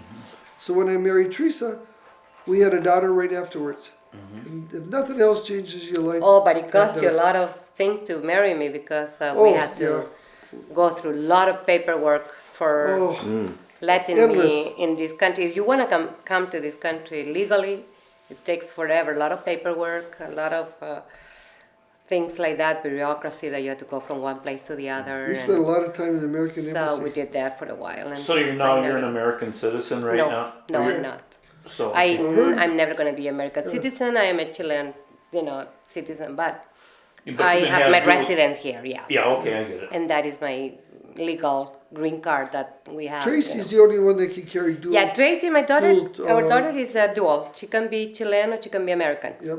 Because Go she's both- our both, She daughter. was born here. Right. Yeah. Yeah. And because she's the daughter of a Chilean person. So eventually, Tom and I want to buy some real estate in Chile. It's very convenient for us because I'm still, a citizen from Chile. So we can have both the best of the two worlds. Yeah, They are you here. don't pay nothing for Yeah. income tax Yeah. out there, nothing. No income So tax. that's good for our future. Unbelievable. Who knows? Probably. So you bought some land down there now? No, we No, probably we're thinking looking at of a doing that. condo Oh, I eventually. see. Not now, Yeah. but eventually. We'll see what. We want to sell this house first and then build a smaller one. It's just him and And I, then buy one down Our there. daughter is Yeah. gonna go. You never work. have to pay taxes on the condo ever in your life. You own it, you buy one payment, that's it. I imagine you don't have much in taxes here, Tom. Yeah. A few little taxes here and there. Yeah, we won't Kill go into that anyone. either. I got Teresa, enough to last a but- lifetime. Did you then after you got married? Did you keep teaching? What did you do? Well, I taught that year at Andazgo, and finally then the school closed up, funding economical problems. And ever since I've been substitute teaching here in Bayfield, and I used to do it in Ashland and Washburn, but then I decided just to do it in Bayfield, subbing in Bayfield only. So I've been I've been telling everybody there. I don't know if they believe me. I am the oldest substitute there ever, not in age, but in seniority. Yeah. So. And what And, what grades do you sub? Everyone, any Everyone. from elementary, middle to high school. Oh, you do. I like it actually. I like it. I have had She likes teaching. I like to do that. And then I wasn't called as much as I wanted to. It was not enough for me. But then said you can work at the store. So I've been working there. Then I work at the what is it called? Garden shop. Bob Hanson's place, the Robert Hanson. Yeah. In the summertime. Yeah, in the summer, and I love to do that, the Winfield Garden. And also, I've been teaching at Northland College in the summer since '94. I've been teaching Upward Bound program. First, I taught Spanish and French, but lately I've been just teaching Spanish there. So every summer in Northland College for a month, it's about 5 weeks. I teach. Yeah, so that's my summer job. I remember a cute story about Teresa when she was at one of the hardcore parties we had down at Telmark. I'm sitting there with some attorneys at the bar, three of them, and we're talking, and Teresa comes walking by, and the guy said, "Who's that?" I said, "That's my wife." God, he said, "You won the lottery again." When did you win Yeah, it? we used to have so much fun down there. Tommy, It's a place to we live. both have a good friend that I haven't had a chance to talk to, and that was our old chum, Kenny Johnson. And he's been gone So for many years. And he got killed maybe on the just Tilbury. tell us a little bit about him, just out of Who's respect. Kenny Johnson? Well, Excuse me. Kenny and actually the first time I really got to know Kenny was at the Bayfield Inn during the big snowstorm with you, Bob. We're all down there. There was quite a few parties down there we had, but one was that he went down to the Badines late that night and got some fish. We brought him up to Bayfield Inn and we cooked fish there. And then you and I and Kenny started hanging around together. We used to go out to Holzer's. And Holzer first got up here. I let him use my car. His broke down to go back to the cities with his kids and wife. And then he bought the marina. Then he put you and Nelson and I in charge. Nelson, Johnson and I were in charge of getting people out there. Yeah. We built that place up for him. I mean, really built it Fill up. the bar, boy, we had a lot of fun there in those Oh, days. Schultze was there, and Billy Halser and that bunch, and One of Jimmy the Erickson. And one of the really fun stories, Tom, was in 1972. Holster needed a crew to go to Thunder Bay. Would you tell the world a little bit about? I think I was lost on that trip. I remember remember we it had at more all? booze than we had food, Yeah, and we drank all the way up to Thunder Bay. yeah. And we got up to Thunder Bay. We went to some of the parties up there. I remember one time on Sunday morning we were we're trying to find a bar open, and he said we're all closed, and I said, well, Christ, there's an old drunk, let's follow him around. Of course, he led us to that downstairs bar there, and we were staying at the Thunderbird? No, I forget where we're staying now. it was the Thunderbird. I thought it was. But I know we went motel. out there with the intentions of seeing a soccer tournament, but Yeah. I think I saw 6 minutes of a soccer game. I don't even know if I seen the soccer tournament. I still can't figure that one out yet. But I remember going to the beer parties afterwards. Oh, God. When they kicked us out, the cops said, give us a ride back to our hotel. Then the three of us walked back up to the hotel, started drinking again. They came in and got us again, and that was the last morning.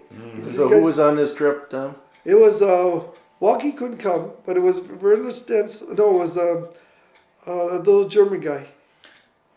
Willie the Fly. Willie the Fly Kruger. Yeah, Alfred, Maria, Bobby, Kenny, and I. and Lillian. And Lillian, yep. And wasn't their daughter, Holster's daughter, Lydia? I don't think Lydia came on that. Walkie had to stay home, so if he stayed home, she probably did too.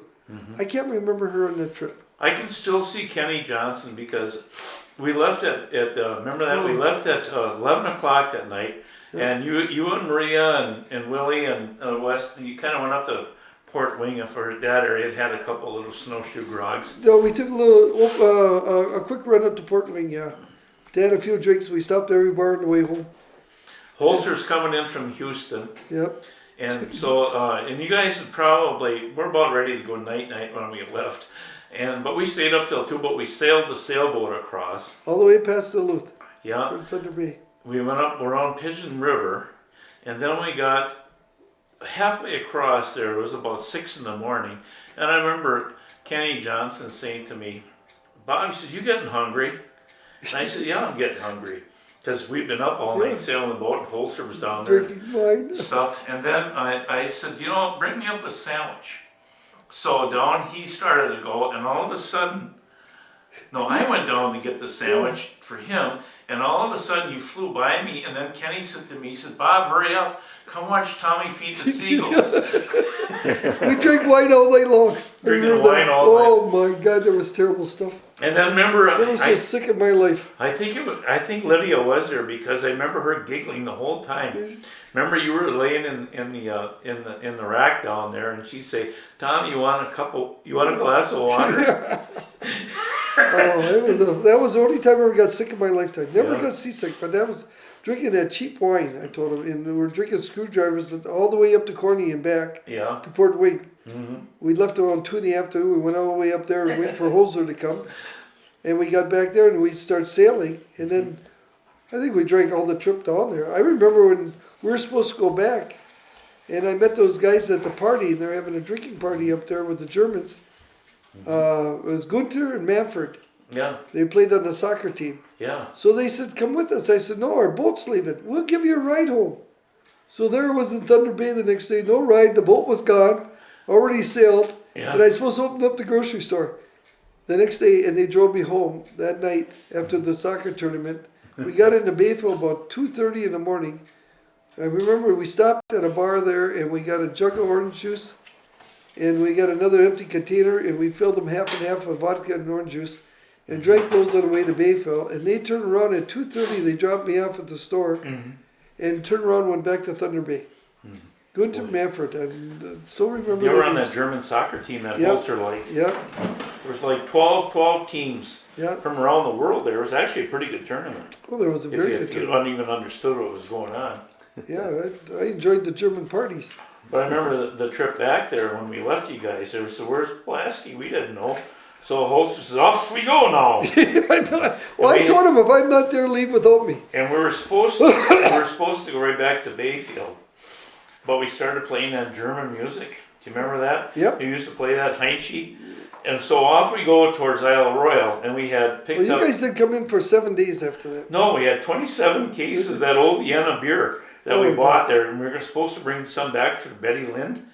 Well, we got into Thunder Bay, or from Thunder Bay over to Wendigo Harbor, and we got into that beer, and about a week later, all the 27 cases were gone. And Oh, I remember Walkie Holzer sailed up behind us that night, and Elfer sent him back.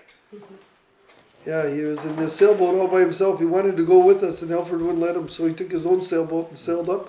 Yeah, Alfred made him turn around and go home, yeah. up by Duluth someplace. I Remember think he it was back there, says, "Who is this guy?" Yeah. That was his son. He says, "Here, Daddy, here's the rope." "Who is this guy?" he says. Oh, Alfred was so much fun. When he started the Oktoberfest, those were fun days. But you remember the kid went home? Yeah, He turned around, went home, got a bus, didn't he? and guess who greeted us at the, Yeah. guess who greeted us at the dock at Yeah. Thunder Bay? Walkie was there. Yeah. How did he get up there? I can't remember. Did he take a bus or did he I think he hitchhike? took a bus or something. I thought he took a bus, someone told me, but God, he got up there quickly. Got up there before we did. Yeah. We were thought halfway across. well, we were in sail with our full sails that day. Yeah, we're on our rare sails. We're pretty well done.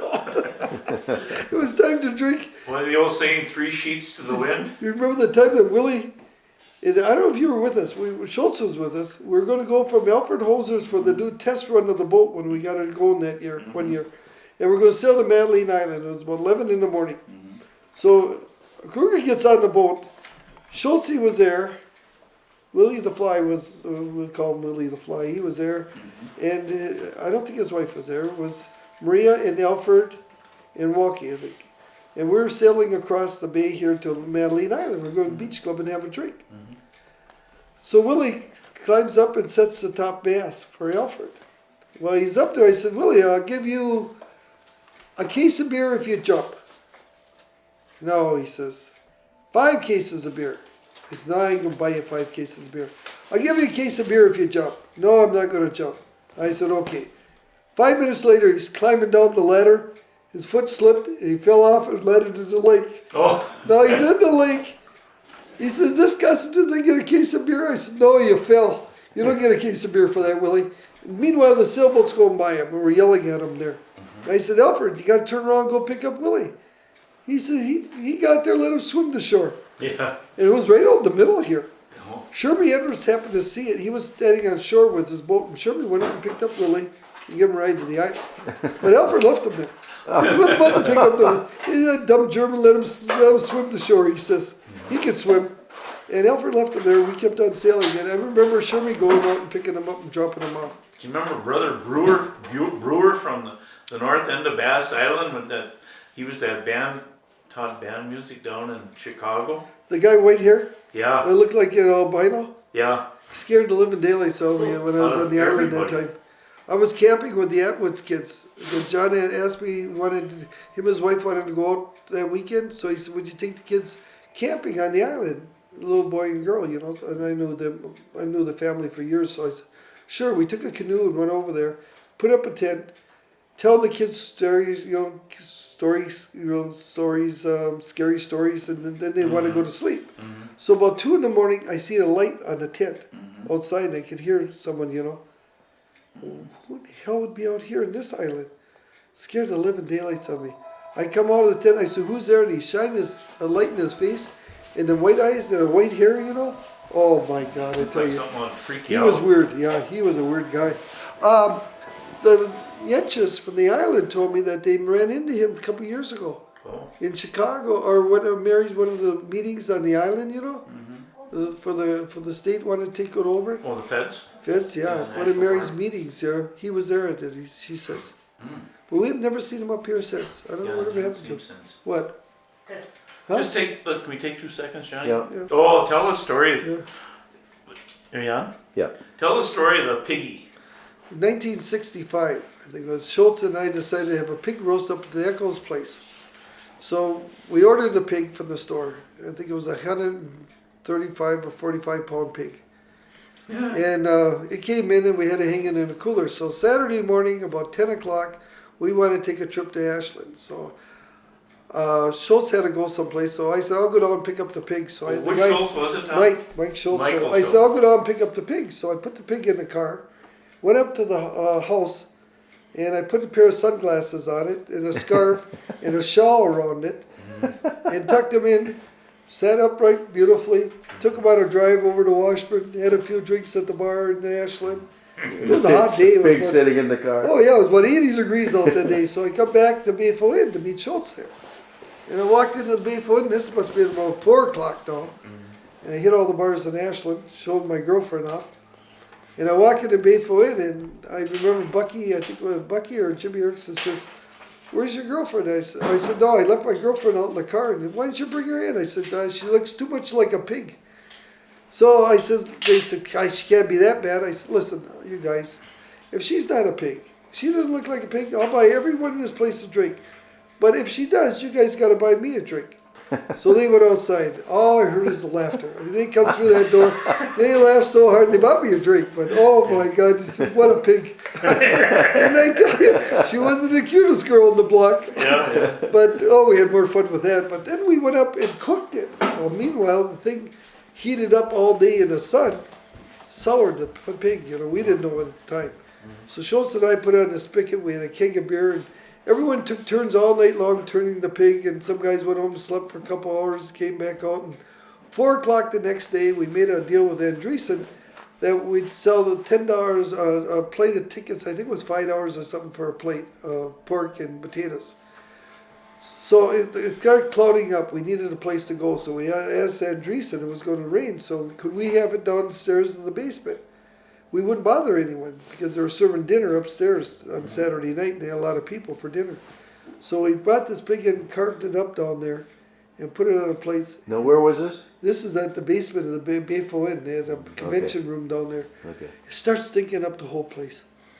We couldn't figure out what was wrong, so we wouldn't let anyone eat it.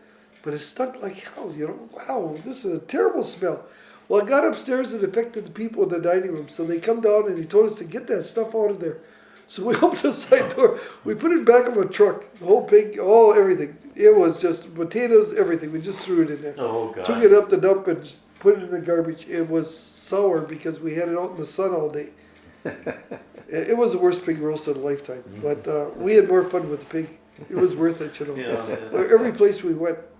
I remember one time we had that party at Bobby Nelson, Greg Murado, and I, and Cookie Cameron. One night we're drinking at the bar, and the bar closed, we'd have no place to go. So we thought we'd go up to my house to pick up a blender, and we went down the store. We went in the store and we took a these plastic tablecloths they sell. And we put it out in the middle of the road, and we had crackers and herring. We put the blender out there, and we made Mai Tais, and we sat and drank. This was between 2 to 3 in the morning. Yeah. And someone called the sheriff up. Remember that? Irv Larson came down. Couldn't believe it. He went home. didn't even say nothing to us. Yeah. I hadn't thought of that one till now, but I remember it like yesterday. Remember that? I do too. And then poor Cookie had to go home after that. We put everything back in the store and locked the store up, and we walked her up the hill, and I think Bobby volunteered to take Cookie home, but Greg said he should do it. Yeah. And I didn't trust either of those guys, so all three of us walked her up to a block from her house. Well, like Hubbell says, she was as safe as in the arms of Jesus. Yeah, that's that. Then we all came back to my house. That's what Greg called Who was Julie. Cookie? Linda Cameron's used to be Phyllis sisters. Yeah. David went with his mother, Ann Cameron, daughters. She had Butch Cameron, and Cookie, and Linda, and we used to call Lonnie. We used to call Bullwinkle. Yeah. Her and Rocky. Yeah. Yeah, and so she had that family, and well, she was one of the daughters. She had very cute daughters, so we made sure protection that she'd get home We safe. were all just good friends. Well, yeah, we didn't trust each other. That's the thing. Loved their money. One time I was over with Bobby and Kenny, and I got up in the morning and I didn't have a car out in front. I think I told the story before, but we called Bobby up and he said he didn't have my car. I called Kenny up, he didn't have it. About 2 hours later, Isabel calls me up and says, "Get your car out of my garden." Kenny took the car home, parked it in her garden and back in the house. Chris lost the car. Oh, yeah. Remember that coming from, remember when we used to make the loop? Oh, God. We'd go to Corny and then all Iron River and then down to Cable and then into Bibbin Swamp. Yep, and we're the only guys that got kicked out of 3 towns in one day. Yeah. Yep. Asked to leave. Asked to leave. We're literally kicked out, but politely asked to leave by the cops. 3 towns. Do you remember when we finally wound up in the Bibbin bar at 2 o'clock and on that Saturday night? You and I and Kenny? Yeah, and I don't know. Neither one of us could drive, but we all drive. No, we decided that anyone crosses the yellow line has to stop the car in the other guy's drive. Yeah. From Cable to the Bibbin Swamps, I think we switched drivers 4 times. Yeah. And we stopped at 5 bars. And And then we get there, and then Kenny Johnson insisting on driving, which he missed the whole driveway, landed coming up through the ditch and onto the highway. Oh, those are terrible 9 days. lives. 9 lives is right. I remember we wrapped Schultz up in toilet paper and meat or down at Telmark, and then we lit him a fire, but we had to grab a pitcher of beer and put him out before it got too far. Oh, I think Mary Rice was with us that day. We did that. We wrapped him from head to toe in toilet paper. Then I lit the bottom. oh, And it started burning, so we grabbed a pitcher of beer and threw it on him. Remember that time? Oh, Remember that time Updale? David Glosson drove his not so ordinary Dart. Was driving. I was in the front seat. Updale's in the back seat. Lillian's in the middle, and Willie the Fly Gruger's right next to his wife. And I remember on the way down, Tom, Lillian was trying to doctor herself up. You know, no good to go to go to Telemark to participate in the day's activities, which basically drinking beer all day. So she's putting the makeup on, and I'm sitting next to her, and Updale's in the front seat, and she looked at her husband and says, "Well, Willie, how do I look now?" And Updale turned around and he says, "You can't make a silk purse out of a sow's ear," he said. Remember that story? And then we got down there and started, Jerry Dunn, Tommy Reckdahl, and Norrie, and all them guys in the band. That was probably the most fun day ever. well, they had the best band in the world. I mean, like I said, that Telmark group was unbelievable. Really talented. Oh, I'm telling you. And Tommy Reckdahl, he could really go big. I used to take Norrie down there on Saturday mornings. As a matter of fact, Sherry keeps blaming me for their divorce, but it was me. I wasn't responsible for them after the late nights, what they did. But on the way down, I'd take them. We leave at 8 o'clock in the morning. I'm supposed to be checking in at 10 and Norrie at 1 o'clock. We'd go down and we'd never get past the first place. We'd start down, we'd just get out of Washburn. Club 13, first bar. Then the one on the highway there. Then we'd take off towards Cable. And be all those little towns down there like Mason and them. We'd stop at those, visit everyone. Then the Vivian Swamps. Then the Grandview 2 bars. Then the Drummond bar. Back up a little bit, Fisher's Corner. Nah, Fisher's Corners I think was usually closed till 9 or 10 I think at that time. I don't remember. Glenn Colgrove was a good friend of ours and I don't remember ever stopping in there on those trips. I think he was still closed. Yeah, okay. And we used to go down to Vivian Swamps and then to the corner bar in Cable. We'd always land there about 12:30. It'd give us a half hour for Norrie to get to the band. He'd go in and order a pitcher of beer for the road to Telmark, which was about 2 miles. Drink that pitcher of beer on the way. We'd drink that thing on the way to Telmark. And then he would go in and first thing he's half looped anyway. Him and Tommy and Norrie. And old Herr Hodeman had to be 70, 80 years old and Bill played the devil stick.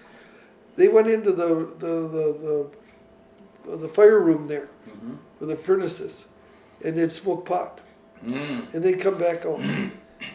Tony would come down and they would be all over the place trying to play music. He'd give them a pink slip. I think that band got more pink slips than anything. Once you get 2 pink slips, you're fired. They must have had 60 in a year. Holy Christ. what kind of music were they playing? They played German music, every kind of music you can think of. Dixieland music, jazz music, all various types of music. Really good. But mostly singing songs, beer songs, drinking songs. The place was packed, so packed that it got so out of proportion that people were standing on top of the tables where normally used to sit on beer kegs and drink. People were standing on the floors, on the chairs, and on the tables. And when they used to roll the pitchers down, hook them up, start the spigot, never shut them off. 3 spigots going wide open. They had like 30 pitchers to 40 pitchers of beer. They'd fill them out and pass them around, and people would pass some money over. And no one ever get changed half the time. If you had $5, it was $2.50. You ordered 2 pitchers of beer, that's $5. You order 1, forget the change. By the time it got back to you, you never got the change anyway. Yeah. And those guys used to order every Sunday. We'd have 30 shots of pepper schnapps and a pitcher of beer. And the band and I would sit there and drink those every Sunday, every Saturday. Remember that song? Aye, that type of... Oh, God. And we used to do the Hamagila dance on the ski boots on the floor there and on tables there. And Telmark was just an exciting place. I mean, it was just... once I was going to try to jump the chalet and hit the chalet. That didn't work out. And then one other time, I came down there and Tony says, "You think you can get over the T-bars, the chairlifts?" I said, "You have to big one hell of a big jump." Well, my ski hit the top of the cables, almost killed me there. I had 12 vertebrae knocked out and dislocated my hip on that one. Oh, And then I tried twice to jump the chalet. One time I hit the roof and slid down and broke the 2x4s down below. Oh boy. And then the other time was I skied into the chalet, where the rat scour is, the side door off the hill. Came right straight through, hit the cement, stopped, the ski stopped, and I just kept going. Took out a whole pitcher of tables. Beer was all over every place. But no, those are the old fun times we had down there. Now, Wait. what years were these? Oh, I came down, started down there in '65. The first year I went there, I didn't know anyone. And then I skied and no one would talk to me. I mean, I was the social outcast of the ski instructors who I was supposed to be working with. And the ski patrol, everyone. No one even talked to me. I went to Mitros, no one talked to me there, didn't like the place. Mitro was a grouch. So I went to another bar, and one of the three instructors were Leo, Gary Blanchard, and there was another kid there that started talking to me and asked me where I learned how to ski like that. So I was talking to them about skiing, and they were just avid skiers at the time down there. Soon to be ski instructors there, but at that time, Gary and Leo and Burns, that's who it was. Jim Burns, Gary Leo Bukowski, and Gary Blanchard. And so anyway, we were all sitting there drinking and talking, and finally I got to know those guys, so I kind of accepted at the end of the year. Next year I go down there, meanwhile I don't go to Mitros. Next year I go down there, and first part of the year they introduced me to Mitro, and him and I got along fine, and boy, the first couple months there, I'm drinking there every night, having a great time. I forget my billfold over at the hill one time. And I'm sitting in the bar, I said to Mitro, I says, forgot my billfold, I just ordered a round of drinks. Can you put it on my tab so I get back here? I'll go run over and get. No, you don't have to run over there. He says. I says, how much money you need? I said, I don't know, $50, $60. He goes to the till. He calls out $200 and he hands it to me. He says, now go drink someplace else. So I literally did. I walked out of there, went to the corner bar, bought drinks all night long, spent the whole $200, came back the next night, went to after skiing, I got dressed to go home. It was Sunday night. I stopped at Mitros. By the way, I owe you $200. So I give him $200. He says, well, what did you do with the $200 I gave you? I said, you told me to go drink someplace else. So I did. He never said a word. Mitro was the oddest person in the world, but probably the nicest person. I mean, my wife stopped there one night and she asked him how much for a room. He cleared his voice in a big, deep voice. He said, what in the hell do you care? Your husband's here for 16 years. He hasn't paid for rooms yet, you know. And I never did. I never paid for a room. Yeah. Or a drink probably there. Yeah. Yeah, 10 bar by myself there at nighttime. And everyone would go to bed. And Nori and I would, and sometime Doggy Burke would sit there and talk till 5 in the morning, listen to music. We 10 bar. How's Nori doing now? You see Nori much at all Oh anymore? yeah, I talked to him just a couple nights ago. Yeah. Yeah, he misses it. He doesn't miss the hardcore part. He says that's too much. He's glad those are over with at his Boy, age. he was tough in the fight, wasn't he, Tom? Nori was my protector all the time down there. How tough was Greatest he? friend I was. Well, I know the toughest guy in Iron River was Butch Severson. Yeah. He even had a gun war down there with some guys shooting at him one night. He was very dangerous. I was playing pool with him, and I beat him out of $50 one time. He got mad at me. And he called me outside, and Nori says to Butch, he says, before you touch him, you go through me. I said, after that, Butch and I were friends for the rest of our lifetime. Well, I'll tell you something about Severson. You know, I knew John real well. Oh, yeah. And he told me, he says that there's only one guy in the area who could lick me. He said, and that was Nori. Yep. He said Nori Rexall was taught how to fight by his dad, who was a police officer in Washburn. And he Yep, I knew knew every that. move. And I knew Nori's father very well. yeah. And spent a lot of time with him till he died. But and his mother I still go see. Did you ever see Nori in a scrap? No, but I was there when him and Schroffnagel, when he was tending bar one time, and Schroffnagel and I went down to cabbies, and Schroffnagel said, stay here and wait for me, and he left. But I seen him walking down towards Nori's house. So I went back and told Nori, he said, where's Schroffnagel? I said, last time I seen him was in your house. He said, watch the bar for me. Well, he came back, and next day I found out that he spent three days in the hospital healing Yeah. up. Norrie was a very strong guy. Yeah, well, Never looked for a fight, always backs away from it. Never, ever, ever, but he would always take care of me. You know, all the times we spent together traveling and stuff like that, there was never any of those. I never saw any fights in all the years that we were together. You know, Not us riding guys. around or Kenny was the only one a couple times, close scrapes, you know. he remember he carried that Big Jeff. What was his name from the East Coast there? Worked with him down at Bernese. Remember he used to come in the Mortys and he had Big Jeff. He'd carry him right on his shoulders in the Mortys. That's how strong Kenny Johnson. Well, he was strong. There's no Yeah. doubt about it. But he had tough luck with women. Poor Kenny. Yeah. I remember when he got killed. I was the week before. I told him that I said, "Listen, we were down and went to Minneapolis. Ronnie and I, and Kenny and Squirrel and Sonny Helsing. What a crew." Ronnie Roman. Yeah, Ronnie was already down there, but Kenny, Squirrel, Sonny, and I took us a week to get there. We left here, I think on Saturday. We arrived there Friday night. We stopped at Hayward. We stopped every place. We ended up down at Pete Peavy's place in Ladysmith. Oh yeah. Yeah, playing that stupid game, drinking game. And at 2 in the morning, we called everyone in Ladysmith up that we knew. You know, friend of Pete had a book alongside of his till with telephone numbers on it. The police chief, the mayor, everyone. You know, the consul, friends, everyone. So we Squirrel and I sat at the bar at the end. He didn't know what we were doing. We had this book. We opened it up and we called every number up in there. Told him that Pete wanted everyone to come out there right away for a meeting. They all showed up. Pete didn't know what to say. What the hell are you guys here for? I remember Someone called me out. Someone called us for me. We partied till 5 in the morning. Oh my God, I'll tell For the you. record, Squirrel is David Johnson from Port Wing. Yeah, And Sonny is Sonny Helsing, who they both turned the corner also. I think, yeah, or something. they both quit drinking too. Yeah. Sonny's got a girlfriend down the line. Squirrel's up teaching in Coquet, Yeah. motors and that for the Native Americans. Yeah. Yeah, Fond so, du Lac College, yeah. I think. I was just up to see Skippy Jardine this week, so I spent a little time with him and Elner. We're telling stories about Ronnie. Ronnie Roman.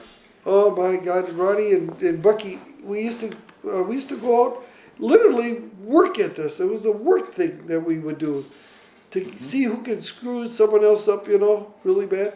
One time I just got back from Hawaii, and I pulled in here, and I was working that next day, and it was on a Thursday, and the phone rings at 10 in the morning, and I'm telling these, when I got back, I told Ronnie about this beautiful waitress, or stewardess I took out down here in Hawaii that was there, Diane.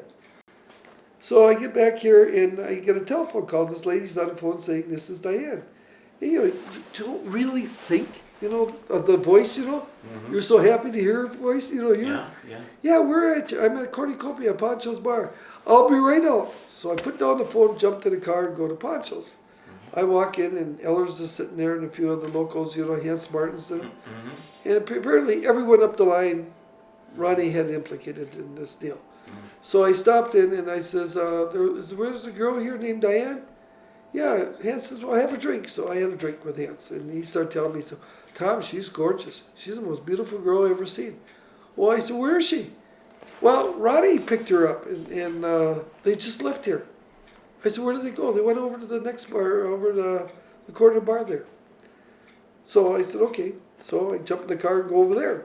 I go in there, and here's Tommy Jones. The rest of the guys are in there. Have a drink. So I have a drink. I think she'll be right back. So I had a drink waiting. I'm waiting there for 15 minutes drinking. And then the guy comes out of the kitchen and says, oh, Tom, by the way, they just called. They're over to Letman's in Herbster. So I get in the car and I'm racing to Herbster. That's an 8-mile run, about 5 minutes. Yeah. I pull in there, 100 miles an hour. I run in the bar, Letman's tending bar, the old German guy. Herr Lutman. Yeah, I said, Letman, was there a girl in here named Diane? A real good looking girl? Yeah. Well, what do you want, a beer? Well, give me a shorty. So I had a shorty. Drank the shorty. Where is she? I think she went next door Abos. to Abos. Who is she with? Well, Ronnie, and now they had and this girl, I think is Diane. Good looking girl, yeah, that's her. Well, they're next door. So I go next door. I always says, what do you want to drink? Give me a screwdriver. I suppose they're in having lunch? Who? Ronnie and Diane. Oh, Diane, that's a good looking girl? God, she's sharp. Where did you meet her? He pours me a drink and I'm telling her where I met her. Well, he says they just went to Port Wing. Yeah. So I go to the first bar, Johnson's. They tell me they just left there. They're at the next bar. Yeah, Shaky Lorraine. Oh, yeah. All of a sudden we get closer because now they just left, 10 minutes ago. So I get to the next bar. They came in here, Tom, but they didn't stay. Skipper was in here, so they wanted to show her Jardine's place. So they went out to Jardine's. Well, then I get out to Jardine's, and then Kenny was there, Johnson, them guys, and they says, boy, you sure met a beautiful girl. I says, where is she? She was here. She went to Elner's house. It was see Skippy and them. Yeah. So I jump in the car and I go to there. And as soon as I walked in the house, Elner says, I suppose you're looking for Diane. I says, go to hell. I walked out of the house, got my car, and drove home. I knew I was it. As soon as I heard her voice, that was it. I drove right back to Bayfield, went back to work. I said, I'm going to get even with them. So a month later, Ronnie is on the boats. He has a friend named Jerry on the boats. Jerry hangs out with some wild women up in Duluth. He's kind of an unsavory person anyway. But I went up there and I met Jerry. And I said, Jerry, I need some help to get Ronnie. We got to get even with Ronnie. So I said, this was the most elaborate plan we ever had going. He introduced me to this blonde woman that about in her 40s, 35, 40, blonde, and through the mill, kind of hard-looking girl, but likes to drink and party. So I explained it to her. I said, listen, every Thursday night, my friend Ronnie, or Tuesday, plays cribbage in Cornucopia with the guys. And here's what I want you to do. I want you to go in there, and accuse them of taking your daughter across the lines, and you want to call the cops on them. That's all how far you have to go. Just get them a little shook up. So she said, sure. So Jerry said, I'll drive her down, and I'll park outside. I won't go in because Ronnie will know something's up. So this next Tuesday, I go down there.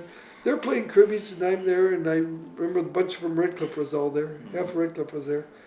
And this blonde comes in and goes to the bar and asks the bartender where Ronnie Roman is. Well, Ronnie perks right up. He jumps up. I'm Ronnie.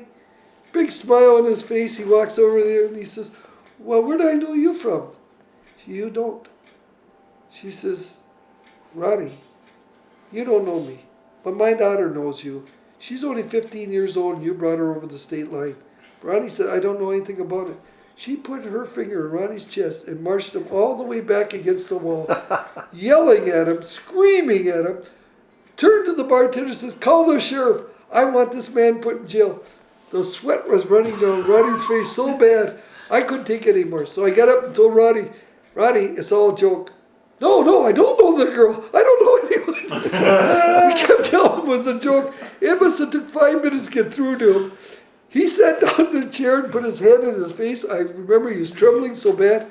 He said, I'm going to kill you. He says, I said, remember Diane, this is payback time. Oh, Skippy's next. And then Skippy got hurt, so we never did get him. Yeah, I remember when that But happened. he was next on the list. Everyone that had anything to do with this deal with Diane, I was going to get. But we had to quit because Skippy got hurt. Yeah, Skippy got that diving accident off of Michigan Island. Skippy took me to Green Bay, and we were up. We left here at 7 in the morning, Skippy Jardine. and that was Saturday morning, and I never seen sleep till 5 o'clock Monday morning. What with him and Bucky, an unbelievable Remember the trip. basketball tournament games when Bayfield and South Shore used to have such good Oh teams? yeah, I remember I made those bumper stickers. Remember, exciting to be Polish, Tom Polaski. They're still down there at a bar in Pulaski, Wisconsin. Oh, is that right? Breezy's Bar, yep. Yeah. The guy told me that he still sits there. They still remember you coming in there with Skippy and I stopped in there, and we stayed the whole day, and we had a blast there. But no, we made those bumper stickers. I remember people from Chicago called me up, wanted some, all over the country. Holy God, those things got out fast. Stop 2 seconds, John. Implicate too many innocent people. I don't want to get in Yeah. trouble. 'Cause Well, they're what still about married. some of the other Bayfield characters that you? Well, there Used to. was There was Joe Limvo. Mm-hmm. And then there was that Patty O'Day. Mm-hmm. Patty O'Day one time was in Junior Yeski's bar. Junior was tending bar. Patty was there. And the next hooker from Hurley was there. She had to be at least 65, you know. Mm-hmm. Patty was up in ages. Patty was talking to her about the Hurley days, and I was sitting down the bar by myself. So Patty gets up, and Junior's right-hand man gave him a ride home to his house up there on the hill by Bonnie's up there. Yep. I think it's 8th or 9th Street. Yeah. So, the old day house there. the old Patty O'Day's house. So he went in and went to bed. And the girl's sitting at the bar, and it's getting on late, and Junior says, "Do you have a place to stay?" And she says, "No." And I says, "Tom, where can she stay?" I said, "I have no place for her to stay." I said, "I could give her a ride up to Patty O'Day's. His mother might put him up." So we did that. She got in the car, and I gave her a ride up and knocked on the door and left her. I says, "Mrs. O'Day, this is Patty's friend. He forgot her down at the bar, Junior's." So she, "Well, I'll put her up." So she did. She's a sweet old lady. She Mrs. did. O'Day was a wonderful Oh, I tell you, Patty came down there and hit the ceiling for about a week. He was mad at us. And one other time when my dad and all the cribbage guys were in there. They're just packed there playing cribbage. And Tuesday night, every Tuesday week, they shared to go to Red Cliff one time and here. And they were all sitting in there. And Junior had trouble with the ladies' restroom. The toilet wasn't working. And he had his head looking in the toilet, and I told his buddy, I said, "Junior, why don't you go down and flush the toilet?" So he flushed the toilet, blew up in Junior's face. He come out bringing wet. He kicked everyone out of there. Everyone, even my dad. Everyone had to go. And I was going to go, and he said, "Not you, Tom." He said, "You're not a part of this." And I'm the one that told him to go flush the toilet. And the other guy got fired right there. You know, he didn't fire him, but he kicked him out of there too. And he went and got some towels. He came back. He says, "I got to go fix this toilet." So I kind of helped him fix the toilet. Ever since I was the one that told the idiot to flush it. Junior I felt Yeska was a fun guy. He was. He certainly had a peculiar personality. He could either be hot, cold, but Really- especially really mad cold. if you interrupt him during a Packer game, and it was really bad if the Packers were behind. Remember how Oh, mad he God. used to get? He was such a big Green Bay fan. It was unbelievable. He was a high school fan of basketball. He'd travel all over watching basketball. He followed All our over, summer yep. baseball teams too. Remember how good they were? Absolutely. He'd follow us everywhere. Yep. Gave a pile of money to the Bayfield baseball teams. I'll tell you how crooked Hurley was. Junior entered, took $50 from me and $50 for himself, and went and bought us a ticket in one of those Super Bowl. He always liked to buy bet on the Super Bowl, you know. Big ticket. I think it was like $20,000 or something like that. It was a real big payoff. $100 a person. Well, I guess, yeah. So whatever it was, at $100 a person, I think it's those lines across. Yeah. 10 lines or something. It was a lot of money anyway in it. So Junior gets the numbers. He calls me up that afternoon. In the evening, he says, "Tom, guess what? We won." He had the two numbers. So I said, "Well, I'll go down tomorrow morning and pick up the money." So he gave me the ticket. So I went down to the bar. Glad I went instead of Junior. Junior probably killed the people. I walked in there, and I says, "Here's the numbers. The winning numbers." He said, "No, that's wrong. He got the wrong numbers. We gave him the wrong numbers. It was a screw up. It was our fault, but we gave him the wrong numbers. Can we see the board?" He said, "Well, we ripped the board up. A guy from Hurley won it when I worked at the bar there." Oh. I went back and told Junior, I thought he was going to have a fit. He went nuts on me. Absolutely crazy. "No, they can't do this to us." I said, "Well, it's illegal in the first place, Junior." He told me, and there's no, we can't have a foot to stand on.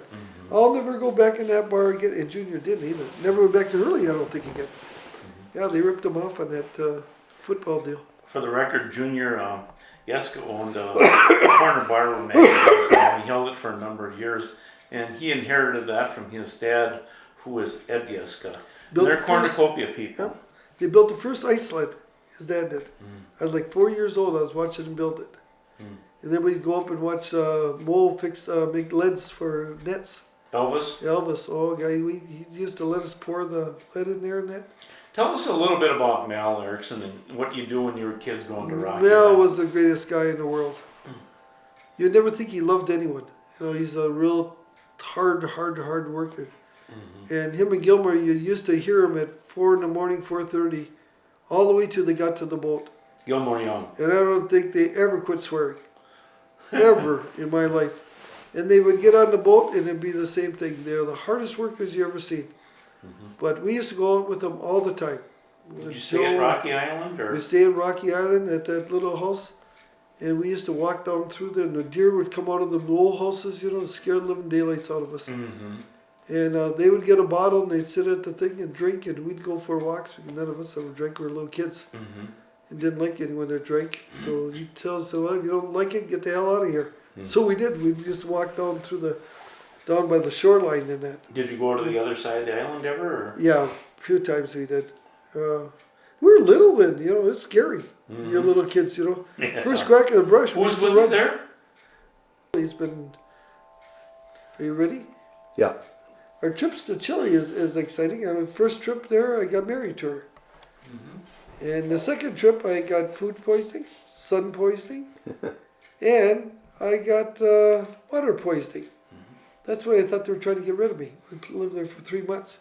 And the last time I went, it's going to be uneventful happenings. He says, there's nothing going to happen, Tom. We're just going to have a nice, relaxing stay for 2-3 weeks here, and we're just going to sit around the house and have dinner and that. Well, we went through one of the largest earthquakes ever and lived through it.